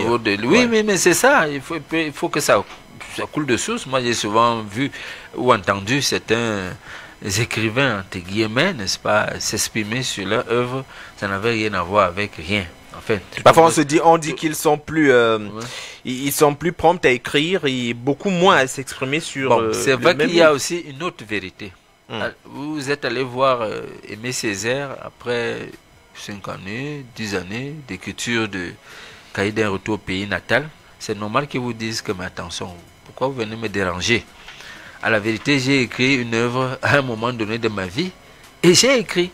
En fait, c'est une façon de passer le relais à une autre catégorie de lecteurs professionnels, je précise même, des lecteurs avisés, n'est-ce pas, qui est là justement pour exercer des pratiques de critique, n'est-ce pas? Parce qu'en fait, c'est ça. C'est-à-dire, vous avez le lecteur ordinaire qui, lui, sans intermédiaire, prend le livre, le lit, et puis comprend à son niveau, à sa façon, de façon empirique, c'est bon. Mais maintenant, là, à la vérité, vous avez posé la problématique de manque de lecture au Cameroun. C'est que s'il y avait des lecteurs professionnels qui étaient peut-être regroupés au sein d'une association, qui lisaient, qui passaient le temps à lire pour le grand public, je vous assure que ce grand public, par ricochet, va relire. Donc, c'est donc cela. Donc, quand vous vous retrouvez donc avec une situation de plagiat, en fait, comme vous l'avez utilisé le terme, bon, c'est la des accusations pour le moment, parce qu'il n'y a pas encore écoutez, ça dépend, si ce n'est qu'un titre. Moi, j'ai vu, même sur la même toile là, beaucoup d'auteurs avaient exactement le même titre de livre. Vous voyez, enfin, ça devient compliqué. Bon, nous ne sommes pas dans le domaine du registre de la propriété industrielle. Parce que de ce côté-là, on protège quand même les noms et autres. Bon, ça fait un problème. Maintenant, rentrez donc à l'intérieur du document. Vous avez déjà aussi accusé le péritextuel. Cela veut dire que même la préface, le préfacé, qui n'est pas le même auteur que le précédent, n'est-ce pas, dans le premier livre, se retrouve avec ses écrits dans le second livre, le livre de Nathalie, c'est ça? Voilà. À partir de là, il y a un problème. Si le titre, n'est-ce pas, on l'a capturé comme cela, Est-ce qu'on a aussi capturé, vous savez, le terme capturé avec les nouvelles technologies, là, il a vraiment sa place maintenant, là. Donc, ça fait un problème. Maintenant, rentrez dans le contenu même du livre. Comment il le développe? Sur combien de pages? On ne refuse pas, pas avoir ce qu'on appelle, dans certaines situations, de l'intertextualité, n'est-ce pas? C'est-à-dire que un texte source peut avoir inspiré un autre texte, mais maintenant, dans ce que vous citez, si c'est des livres factuels et autres, vous citez, vous mentionnez l'auteur de votre citation. Bon, maintenant, quand il s'agit du roman, ça devient un peu souvent compliqué, mais pour le cas d'espèce, il ne s'agit pas de roman. C'est ça? Non, elle parle de sa renaissance, la naissance de son enfant, sa vie après 2016. Alors là, c'est autre chose. Mais quand c'est un peu dans le sens, dans le roman, vous voyez vraiment l'imagination, elle peut être universelle, c'est-à-dire qu'elle peut avoir créé ici de l'autre côté. Enfin, c'est comme ça qu'à un moment donné, quand Calix Beyala a revêtu le statut de plagiaire, elle s'était justifiée. Elle avait convoqué l'intertextualité, elle avait convoqué la culture orale, n'est-ce pas, disant qu'en fait, vous parlez de quoi? Nos griots, nos bardes, nos aïettes, de transmettre des connaissances et transmettre, que ça se passe de génération en génération. On ne disait pas qu'il avait triché, puisque c'était les mêmes proverbes, les mêmes devinettes, ainsi de suite. Enfin, c'est comme ça que c'était justifié en son temps. N'est-ce pas? Bon, n'empêche. On avait incriminé au total une quarantaine de pages, pour le rappeler. Bon, et là, ça fait problème. Parce que quand on arrive à une quarantaine de pages, ça fait déjà problème. Vous pouvez prendre l'idée, vous pouvez retourner cette idée à votre niveau, à votre façon, mais alors là, ça fait un problème. Donc, pour vous parler du monde du plagiat en général, c'est de la triche, n'est-ce pas? C'est une contre-valeur dans tous les cas. Vous ne pouvez pas reposer votre expertise que vous vantez, que vous vendez même parfois, sur une première expertise qui, elle, est authentique, et qui est le fruit d'un travail énorme. Donc, à partir de ce moment-là, vous n'êtes pas avec la norme dans tous les cas. Donc, c'est quelque chose à condamner. D'ailleurs, la loi 2000/019 relative aux droits voisins, n'est-ce pas, à partir du titre 5 ou 6, enfin, dans tous les cas, l'article, c'est l'article, à partir des articles 80 en montant jusqu'à la fin, on parle de la contrefaçon, des œuvres de l'esprit. Vous voyez? Bon, maintenant, quand on reviendrait, parce que quelqu'un dans les interviews a parlé du plagiat, et que bon, en fait, c'est... Mais est-ce que nous ne sommes pas dans le registre du fictionnel? Et là, il y a un problème. Quand on a protégé les livres qui ne sont pas du registre du littéraire en tant que tel, parce qu'on parle de la propriété artistique et littéraire, donc il y a une visée esthétique. Mais quels sont les ouvrages qu'on a protégés? Sinon, on va aller protéger tous les mémoires, toutes les thèses de l'université. Vous voyez, non? Donc, il faut faire très attention. C'est des lectures fines à faire. Sur un cas comme celui-là, si on avait eu le document avec le nombre de pages, l'étude comparée ou comparative, ou le comparatisme qu'on allait développer, n'est-ce pas, allait nous donner d'avoir plus de précision. Pour le moment, je lance des on aura certainement l'auteur. Parce que si on a les deux ouvrages, je vais vous dire que là, vraiment, ça ne va pas. Si ça va, à un moment donné, dire, bon, vraiment, enfin, non, mais il faut être un autre intellectuel. On aura l'occasion de faire cette... Moi, je suis de l'éthique. Bon, j'ai fait comment? C'est donc pour cette raison que... j'ai fait comment? La science ne peut pas se prononcer. C'est pour cette raison, donc, compadre, que moi, je propose qu'on parle de manière générale du plagiat. Voilà, parce que, effectivement, nous effectuons en ce moment des démarches pour avoir l'auteur, pour présenter son ouvrage. Et là, on pourra faire une étude comparative, savoir dans quelle mesure... ici ce qui est dit est exact. Alors tout à l'heure, Jacques Koukam, vous nous parliez, vous avez évoqué le fait que les Camerounais ne lisent pas beaucoup, et donc il est quelquefois vu des livres qui sont repris, des titres qu'on revient avec, ainsi de suite.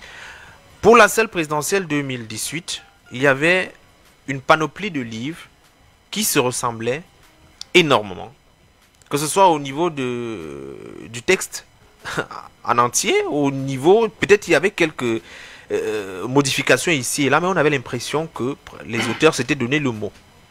C'est-à-dire qu'il développait sur les mêmes thématiques, la vie du président de la République.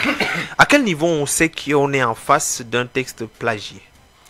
Si vous lisez, je respecte ce que le grand frère a dit tout à l'heure, si vous lisez 2 phrases qui se ressemblent, vous pouvez penser qu'il n'y a pas encore de plagiat. Si vous lisez un paragraphe qui est mot à mot, il y a plagiat à partir de ce moment. Je parlais tout à l'heure des réformes du droit. Il y a une réforme sur les citations. Quand vous citez, vous ne devez pas citer un auteur à plus de 7 lignes. C'est-à-dire qu'après 7 lignes, vous devez demander son autorisation. C'est-à-dire le livre monté, ce n'est pas plus de 7 lignes. Et vous, même si la citation doit continuer, vous devez mettre une séquence avant de recommencer à citer l'auteur. Avant de continuer à citer l'auteur. Oui. Voilà, il s'agit de ça. Ça, c'est dans le cas de citation. Ensuite, il y a les images. Et vous qui êtes journaliste, vous savez, vous avez affaire à ça tous les jours. Oui. Si vous demandez maintenant pour utiliser l'image d'un auteur, il faut demander. Il ne s'agit plus, on ne peut plus, vous ne pouvez plus utiliser une image et indiquer tout simplement la référence. Il faut demander l'autorisation. Il en est de même pour les tableaux. Les tableaux d'illustration, les tableaux de fréquence que vous empruntez. Parce que vous faites un emprunt et à ce moment, pour faire cet emprunt, il faut que l'auteur initial vous ait autorisé à faire l'emprunt. Donc vous voyez, il y a beaucoup de précautions autour de cette affaire. Les titres peuvent se ressembler. C'est sûr. Vous pouvez, vraiment, si vous pouvez écrire, quelqu'un peut écrire les techniques d'enquête criminelle au Japon et vous écrivez les techniques d'enquête criminelle au Cameroun en tant qu'auteur camerounais. Mais à ce que vous ayez le même paragraphe qui se retrouve dans les... On commence à... C'est du texte. Oui, et comme a bien dit votre collaborateur tout à l'heure dans dans la chronique que nous avons suivie. Oui. C'est le plagiat, c'est la reproduction partielle ou entière d'un ouvrage sans autorisation ou bien sans avoir cité, référé à l'auteur initial. Donc, et tout de suite vous comprenez pourquoi est-ce que, bon maintenant, peut-être qu'il faut, si vous voulez, on dit un petit mot sur la source même de cette affaire du plagiat. C'est que non, on est dans un chevauchement de société. C'est-à-dire que nous sommes d'une société, comme je dis souvent, les gens discutent, communautaire dans son essence, où doivent émerger des individualités, dont la notion de la propriété privée doit émerger de cette société communautaire-là. C'est-à-dire que vous avez été éduqués pour faire des choses ensemble, mais il arrive que finalement, vous devez donner votre nom, vous devez ressortir votre singularité. Oui. Et au moment de ressortir la singularité, quand vous n'avez pas été formé singulièrement pour ressortir la singularité, vous vous retrouvez confondu dans cette communauté. Vous êtes obligé quelquefois, pas obligé, parce que rien ne vous oblige. Oui. C'est-à-dire que vous avez tendance à prendre l'œuvre de l'autre sans demander, en pensant que, bon, comme vous êtes en train de le faire, vous êtes déjà en Angleterre, bon, lui il est au Cameroun, il est probable qu'il ne retrouve pas. Voilà. Plus jamais. Alors, André-Marie, on a aussi l'impression que c'est tous les secteurs qui sont concernés. Parce que vous êtes de l'ESTIC, vous êtes sorti, vous avez été formé à l'ESTIC. Dans tous les secteurs, aujourd'hui, on voit le plagiat. Il y a même des chansons, à un certain moment, c'était juste quelques gammes qui étaient changées ici et là.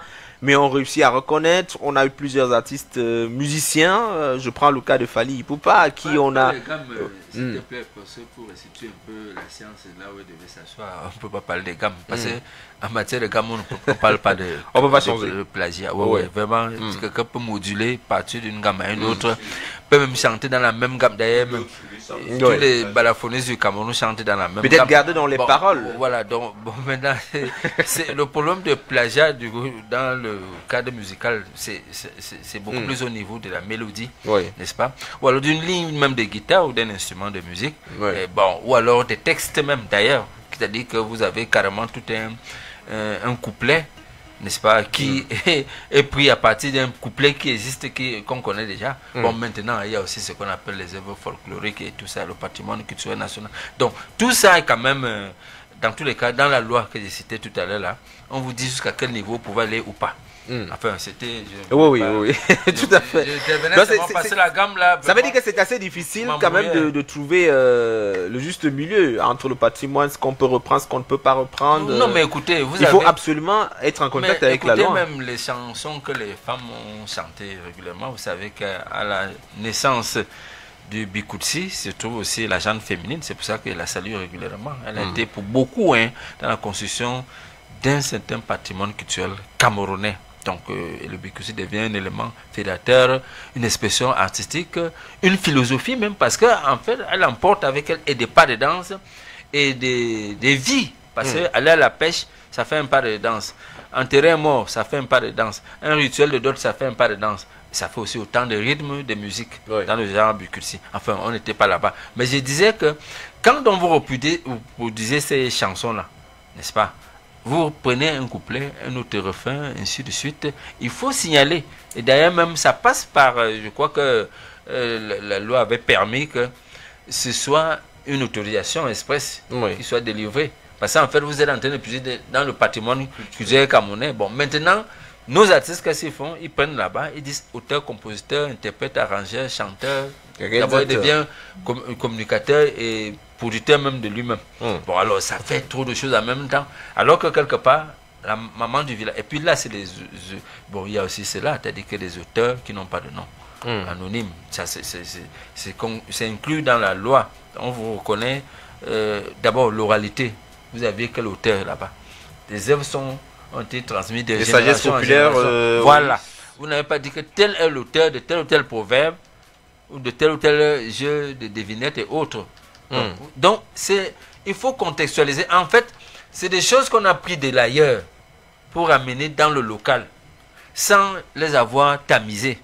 Vous voyez, les textes comme c'est écrit en hexagone, vous les amenez, vous commencez à adapter. Quand les sont pas adaptés. Quand les enfants parlent de l'été là-bas, on a parlé de l'été ici à un moment donné. Ça nous a coincé, ça nous a rattrapé.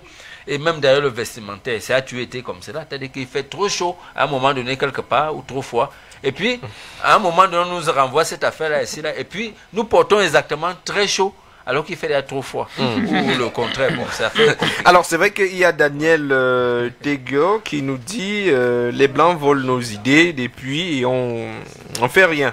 Donc, il faut laisser Nathalie Nkwa tranquille. C'est un message... Bon, là, c'est un autre débat. C'est dans notre débat, visiblement. Alors, justement, André-Marie, toujours sur cette question-là. Les plagiats, bon, Nathalie, j'ai pas encore lu le livre et tout ça. Mais donc, vous parliez de plagiat de manière générale. De manière générale. ABB Manga, je sais pas si c'était un plagiat. Amio, ça venait. Non, mais c'est une reprise. Elle interprète, elle a droit à ce qu'on appelle dans notre jargon les attributs d'autres patrimoniales en tant que artiste. Et Annie Anzouer a repris Combi Brillant aussi. Voilà. C'est la même. Parfois même par avec des autorisations. Il y a des autorisations dans ces cas. Alors par contre, Nicolas Sarkozy, place de la Concorde en 2012, il reprend le discours de Général de Gaulle quand il disait « Aidez-moi, aidez la France ». Ça a été un plagiat, on a relevé. Melania Trump, pendant la campagne américaine en 2016, reprend le discours de Michelle Obama. Et puis, ça fait un tollé. Et puis, la force tranquille. Vous savez, c'était le slogan de la campagne de 1988 de François Mitterrand. La force tranquille a été reprise en 1997 par Omar Bongo au Gabon pour sa campagne présidentielle. C'était le slogan, la force tranquille. Au Cameroun, on a la force de l'expérience. Et ouais, on n'est pas très loin. La France qui libère les énergies, c'est Emmanuel Macron à la présidentielle de 2016. Donc au Cameroun, on a un candidat qui en a fait un... Cabralibi, c'est là où on dit que Macron s'est inspiré aussi. Attendez, je précise là, Macron se serait donc inspiré parce que dans les lectures que nous faisons au quotidien, nous rencontrons cette formule, la libération des énergies, dans la littérature négro-africaine. Donc, alors Macron nous doit quelque chose que peut-être Cabral Libé a récemment récupéré. Juste récupéré. Très bien. Donc rien ne se perd, comme dit Lavoisier, et tout se transforme. Alors Fatou Diom, vous connaissez Fatou Diom, elle a fait de très belles trucs. Mariam, sénégalaise, elle écrit C'est une romancière. Et on lui a dit dans son Mariam, le livre de Mariam, qu'elle avait plagié alors une histoire qui remonte à très longtemps. Alors moi je pense à Achille Bembe, Alem Abankou. Les auteurs, ils ont tous essuyé ce genre d'accusations. Léonora Miano, Patrice Nganan, Chenua Achebe. Voilà, c'est des écrivains. Moi, je vais vous raconter l'histoire de Michel Houellebecq. Michel Houellebecq a écrit Soumission. Il a été le prix Goncourt 2017 en France avec le livre Soumission, prix Nobel de littérature, Michel Houellebecq. Soumission, en fait, il raconte l'histoire de la France 2025 qui serait dirigée par un djihadiste. Alors, le même livre, 2 ans plus tôt, a été écrit par un Camerounais sous forme de dessin animé. Il s'appelle Miagota et c'était la dernière bataille en terre gauloise. Alors je représentais l'éditeur. Ce livre a gagné des prix en Tunisie en 2015, le prix de meilleure bande dessinée d'Afrique, qui racontait la même histoire, c'est-à-dire l'histoire de la France qui serait dirigée par un djihadiste. Vous comprenez ça? Et 2 ans après, quelqu'un gagne un prix Nobel de littérature. Vous voyez, on est dans le dessin, c'est pas si c'est la littérature. Alors, on va à la musique, et on fait une reproduction d'un film ou d'une littérature qui existe. Donc, pour moi, tout cela c'est intéressant. Je veux dire, ça fait vivre la culture. D'autant plus que on va dire les pères fondateurs de notre littérature, la littérature négro-africaine. On pense à Cheikh Hamidou Kane, on pense à Aimé Césaire, Léopold Gontran Damas. Les fondateurs même sont des Afro-américains. Francis Bébé, Henri Lopez. Oui, puisqu'ils sont des Afro-américains. Oui. Une personne à la fois. Même ceux du Cameroun, en fait, je voudrais faire une précision. Oui, allez-y rapidement. Nous sommes là avec les Mackay aux États-Unis, parce que en fait, c'est ça la fondation même parce que les Césaires, quand ils viennent même après l'enfance, n'est-ce pas, avec la négritude, il y a eu ce qu'on a appelé justement là-bas la Renaissance aux États-Unis. Et puis après la négritude, bon, naturellement, il y a eu l'antithèse de la négritude.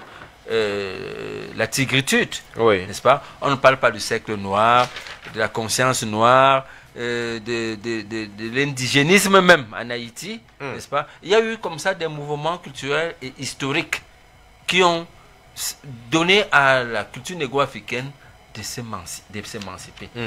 Elle s'est émancipée avec des grands noms que nous avons connus à cette époque, que nous avons récités dans nos ouvrages. Bernard Dadier, avec Kamara Lai, Olympe Bellikenam. Ce que j'aimerais savoir, qu'est-ce qui peut aujourd'hui amener les uns et les autres à reprendre des écrits, sans toutefois peut-être demander l'autorisation?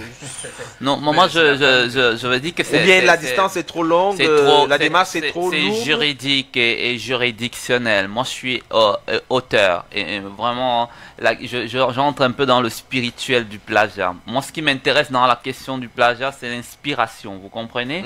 Alors lorsque vous reprochez à un Achille Bembe d'avoir reproduit par exemple le travail de son étudiant de licence, ça m'intéresse. Lorsque vous pensez que André Malraux, dans L'étranger, a repris un ouvrage du XIIe siècle qui existait déjà, ça m'intéresse. Lorsque vous dites d'un ouvrage de Calix Béala qu'elle a repris une mythologie grecque avec les personnages de la mythologie grecque, on est là en 690, ça m'intéresse, parce que c'est de ce type de plagiat dont je pense il est question. Maintenant, le plagiat qui consiste à copier des œuvres scientifiques pour avoir des diplômes, mais moi j'ai jamais eu de complexe en face d'un doctorat ou d'une agrégation. Vous comprenez? Parce que effectivement, il arrive que c'est des récitations ou des répétitions. Vraiment, j'étais à une soutenance de thèse de doctorat hier, le docteur Kamanda, je profite pour le saluer, dont j'ai du respect pour la science. Moi, je suis un chercheur. Mais qu'est-ce qui fait science, monsieur l'éditeur? C'est la démarche et soutenir. Donc vous avez dit tout à l'heure, il faut pouvoir soutenir son travail. J'ai écrit un ouvrage qui s'appelle « De la présidentielle 2018 au Cameroun ». Vous savez de qui je me suis inspiré? D'Alexis de Tocqueville. Alexis de Tocqueville a écrit « De la démocratie en Amérique ». Et moi, j'écris « De la présidentielle ». Oh, c'est pas du plagiat, je suis désolé. Ah bon? Alors, non, c'est pas du plagiat. Peut-être il va falloir chercher il va falloir parce que même je crois que le plagiat quelque part peut être défini aussi par la paraphrase aussi. Voilà, tout à fait. Donc, de la démocratie en Amérique, ça dit qu'on part de quelque chose. Moi, j'ai dit « De la présidentielle ». intellectuel parce que je comprends son sujet comment. Je sais pas comment lui... Bon, enfin, de toutes les façons, ce qui était dans sa tête, il a dit dans l'ouvrage. Mais moi, maintenant, je pars de la présidentielle 2018 au Cameroun pour entrer dans la 3e République. Et moi, ça m'intéresse. La 3e République, parce que je me dis, tout est parti de là. Parce qu'il faut une littérature. C'est la littérature qui est la base. Vous avez parlé de la Renaissance. En Europe, il y a eu l'époque du baroque, il y a eu ces civilisations, je dis les époques de la littérature... Les grands courants artistiques et littéraires, la France... Baroque, romantisme... Tout à fait. Donc, au Cameroun, nous sommes, si vous voulez, nous sommes dans un renouveau. Nous sommes dans le renouveau littéraire. Nous sommes en fait à l'ère des Lumières. Et c'est pour cela que les talents vont éclore. Regardez, Léonora Miano, vous savez combien de ventes elle fait? Regardez, non. Bon, bref, je ne sais pas si je suis dans le sujet, mais je veux dire que le plagiat, en réalité, dans vous voulez dire que le plagiat a quelque chose de bon? Non, pas quelque chose d'important. Définir le plagiat. Vous savez, il y a une communication de conscience qui est forte entre les auteurs. Les auteurs et les savants, je veux dire les personnes qui ont un niveau spirituel très élevé se communiquent entre elles. Au Japon, au Danemark, au Sénégal, les intellectuels se rencontrent dans les grands salons internationaux, ils ont une vision du monde qui est réelle. Donc la vision du monde que vous pouvez développer à partir de votre stylo à billes à Makenene peut être la même qu'un petit est en train de faire en ce moment à Harvard aux États-Unis. Alors oui. Facebook par exemple, on vous dira que nous avions déjà des Facebook, c'est-à-dire nous avons des tontines, les réunions, etc. Donc est-ce que Facebook a plagié par exemple notre système de socialisation africaine, de demande d'amitié, de rencontres, de groupes de socialisation? La banque et la finance, on vous dira que c'est les tontines qui sont à l'origine parce que le système banquier financier moderne aujourd'hui est traditionnellement, voilà, s'inspirer de ces choses-là. Donc vous comprenez que parler de plagiat, vraiment, excusez-moi, j'ai pas beaucoup parlé. Oui, allez-y, voilà, vous parlez. Donnez-moi encore 2 minutes pour chuter quand même. Allez-y, parlez. Donc, franchement, et je chute sans me faire de mal, j'espère, sur ce plateau, très aimant et aimable, avec la science, parce que ça m'intéresse. Qu'est-ce qui va faire science finalement, y compris dans l'œuvre qui a été soi-disant plagié? Bon, on n'est pas dans le mot à mot, hein, parce que le mot à mot, moi, je connais pas la triche déjà, donc pourquoi pour moi plagiat n'est pas dans mon vocabulaire personnel en tant qu'auteur. Mais maintenant, je me mets un peu à la place de celui qui se sent plagié, parce que ce fut le cas pour nos travaux. À un moment donné, mais bref, personnellement, je me dis, c'est quelque chose qui me vient naturellement et gratuitement, l'intelligence. Donc, si quelqu'un l'apprend, moi, personnellement, ça n'enlève rien à mon intelligence, au contraire, si ça participe de ma publicité. Donc, je suis de ceux qui pensent que les œuvres littéraires devaient, pour la promotion, puisque nous sommes dans une phase aujourd'hui de vulgarisation. Si on met les barrières, si on ferme, si on met les codes, comment on veut que les gens accèdent? Si on met un prix à la connaissance, vous pensez qu'un livre vaut 10 000 francs? Quand j'écris un livre, il ne vaut même pas 20 000, il ne vaut même pas 50 000. Quand vous me donnez 100 000 pour mon livre de 400 pages sur la présidentielle, je vous dis, écoutez, si vous pensez que vous me tenez là, je vous dis non, vous me tenez pas. Mon livre, il vaut des milliards. Et je l'évalue en ces termes-là, donc je ne les vends pas. Donc ne mettons pas une clé, si vous voulez, c'est ma proposition. Oui. Ouvrons le livre, créons des foires du livre, où des mécènes peuvent pré-subventionner des sorties, où on peut même mettre des subventions sur du papier et l'encre. Si on vous dit aux auditeurs, vous importez des encres, vous avez des exonérations fiscales sur l'encre, vous avez des exonérations fiscales sur ci, et maintenant vous voyez que sur le plan économique, il y aura plus de livres. Et quand il y aura plus de livres, chaque étudiant pourra avoir sa bibliothèque. Moi, je suis surpris quand j'entre dans une faculté ou dans un campus, dans la cité universitaire de Yaoundé 1, dans la chambre de mes amis, je vois pas de petite bibliothèque. Alors que moi, je traîne ma bibliothèque depuis la classe de 6e, vous comprenez ça? Je lisais des kiwis, des zemblas, des trucs, c'était ça ma littérature de l'époque. Je vivais dans ce monde-là. Quand je suis arrivé à l'université, j'avais les Harlequins, les O117, c'était ma bibliothèque. Et quand je suis entré en master, recherche, maintenant, il fallait lire des ouvrages scientifiques, des auteurs reconnus, etc., etc. Et quand j'ai commencé à écrire, mais pour écrire une phrase, il faut lire 10 livres. Mais il faut leur dire André, je pense qu'on va... Vous permettez, on va donner la parole à chacun pour un dernier tour de table, mais avant, on va prendre ceci. Question de descendre un peu. Congrès info culturel, l'agenda du week-end. On va simplement dire bon après-midi, Raïssa Moko.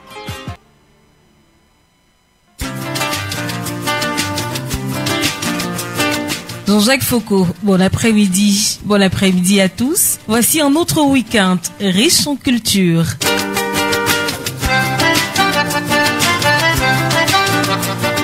La grande finale Music Star 2019, c'est ce samedi dès 19h au Palais des Congrès de Yaoundé. Vous y passerez des moments exceptionnels en musique. Sa Majesté Ndimolu Seydou Pokam, roi de Baganté, et son peuple informent la presse nationale et internationale qu'une conférence de presse de lancement du Congrès mondial du peuple baganté est organisée ce 26 octobre à 14h30 à la chefferie Baganté.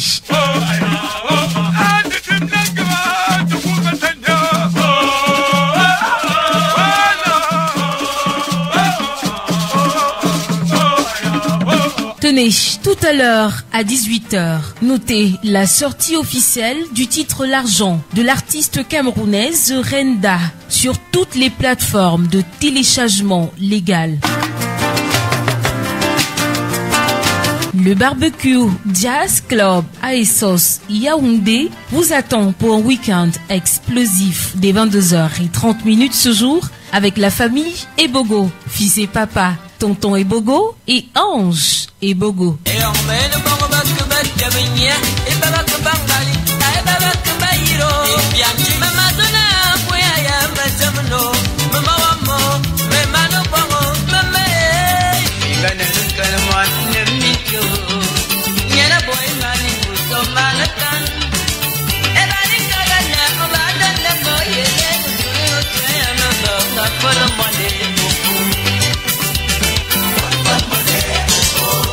L'Institut français du Cameroun abrite à 15h dans la salle de spectacle la dédicace du livre Adja Binta sur le mariage dans le Nord avec la note de lecture du professeur Cécile Dolissané et Bossé et avec comme modérateur François Bingono, journaliste anthropologue.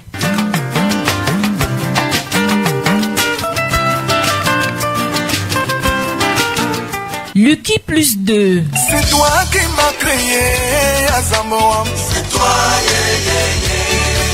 Saint Bruno et autres artistes proposent au grand public du semi-life ce jour au cabaret H d'Or Messassi à Yaoundé. Venez vivre des moments inoubliables.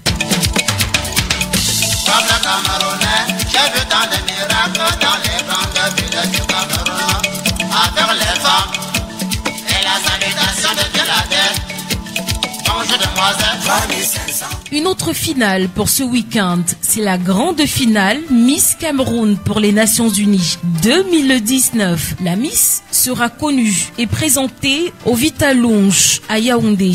C'est un concours placé sous le haut parrainage du ministère des Arts et de la Culture. Bongo, Waboulou, maladie chita. Moi et ma boulou, maladie chita. Papi Anza est en showcase tout à l'heure à Douala. Les fans seront servis.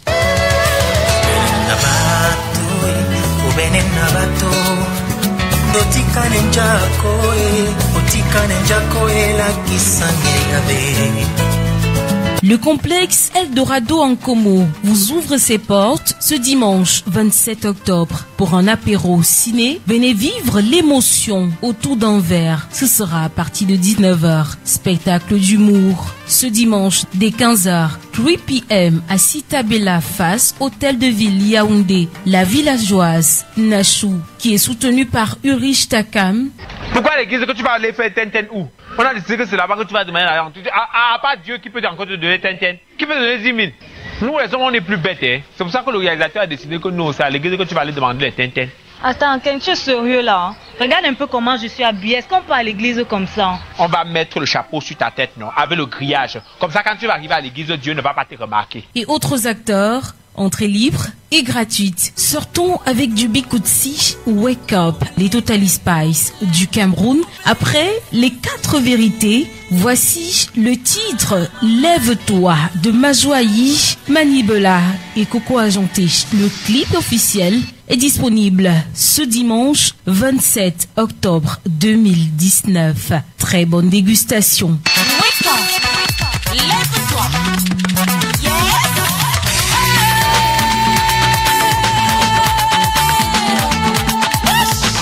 Et moi je vous quitte. Bon week-end et à samedi prochain. C'est le week-end. C'est le week-end.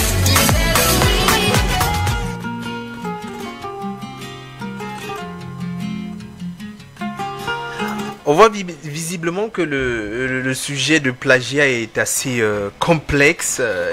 On aura certainement une autre occasion pour en parler. Peut-être pour sortir, Jacques Koukam, qu'est-ce qu'on peut visiblement dire parce que tout à l'heure, on essayait de répondre pour chercher à savoir les motivations des uns et des autres pour aller prendre le travail sans toutefois faire référence à l'auteur, du moins celui qui a eu à faire ce travail-là en question. Jean-Jacques, c'est le besoin d'affirmation de soi. C'est qu'à un moment donné, un individu a besoin de s'affirmer et il n'a pas les qualités, il n'a pas appris le domaine qu'il veut. C'est comme le grand frère le disait tout à l'heure, il a dit, on apprend à écrire un livre. Vous pouvez avoir, il existe des gens à qui vous donnez l'idée, ils écrivent le livre pour vous et vous payez. Ça existe des esclaves, ça existe. Ça existe. Mais pas des esclaves. Non, c'est des expressions qu'on met à côté. Non, même en musique, il y a des auteurs, il y a des compositeurs. Céline Dion n'a jamais écrit de chanson, vous savez ça? Oui, voilà. Bah, c'est vrai également que sur ses albums, il n'a jamais été écrit compositeur Céline Dion. Très bien. Non, celui qui le fait n'est pas l'esclave de Céline Dion, ce que je veux dire. C'est un métier qui doit être valorisé, comme celui d'agent littéraire. Oui, donc je fais très bien aux côtés de Zachary Niemann, que je salue. C'est peut-être une expression, qui est dans les couloirs et qui n'est pas encore arrivée à vous. Mais l'expression existe. On dit des gens qui peuvent écrire des textes pour d'autres personnes. L'expression existe. Voilà. On donne compagnie. Oui, moi je voulais préciser parce que, bon, il ne faut pas confondre plagiaire et celui qui a été inspiré par une œuvre qui a préexisté avant son surgissement en tant que créateur. D'ailleurs, sinon, pourquoi lit-on tant de livres, n'est-ce pas? Pourquoi écoute-t-on tant de musique? À l'école de musique, vous vous adressez à un maître, qu'il soit physiquement là ou virtuel, dans tous les cas, vous vous référez à un maître. C'est la même chose en littérature, même dans le domaine de l'écriture. Maintenant, on ne parlera pas de plagiat quand quelqu'un s'est inspiré, n'est-ce pas? Sinon, on va dire que tous les négros africains se sont inspirés du romantisme, de quel courant artistique et littéraire et autres. Vous voyez que ça va même jusqu'au niveau de l'idéologie. Donc, il faut faire la part des choses entre la contrefaçon, tout ce que vous avez appelé là comme affaire illicite, et l'inspiration, et puis la bonne inspiration, parce que quelqu'un peut, à son âme et conscience, s'inspirer, et bien s'inspirer, et puis bon, on va pas parler de plagiat en ce moment-là. Oui. En quelques secondes. Oui, moi je sors de ce sujet en interpellant l'Organisation africaine de la propriété intellectuelle, parce qu'il s'agit ici de protéger des œuvres intellectuelles, les œuvres spirituelles. Donc, d'un point de vue organisationnel, macro, voilà la structure. Maintenant, au niveau des États également, c'est la propriété littéraire et artistique alors, puisque ils vont s'occuper beaucoup plus de la propriété. Tout à fait, mais c'est parce que les États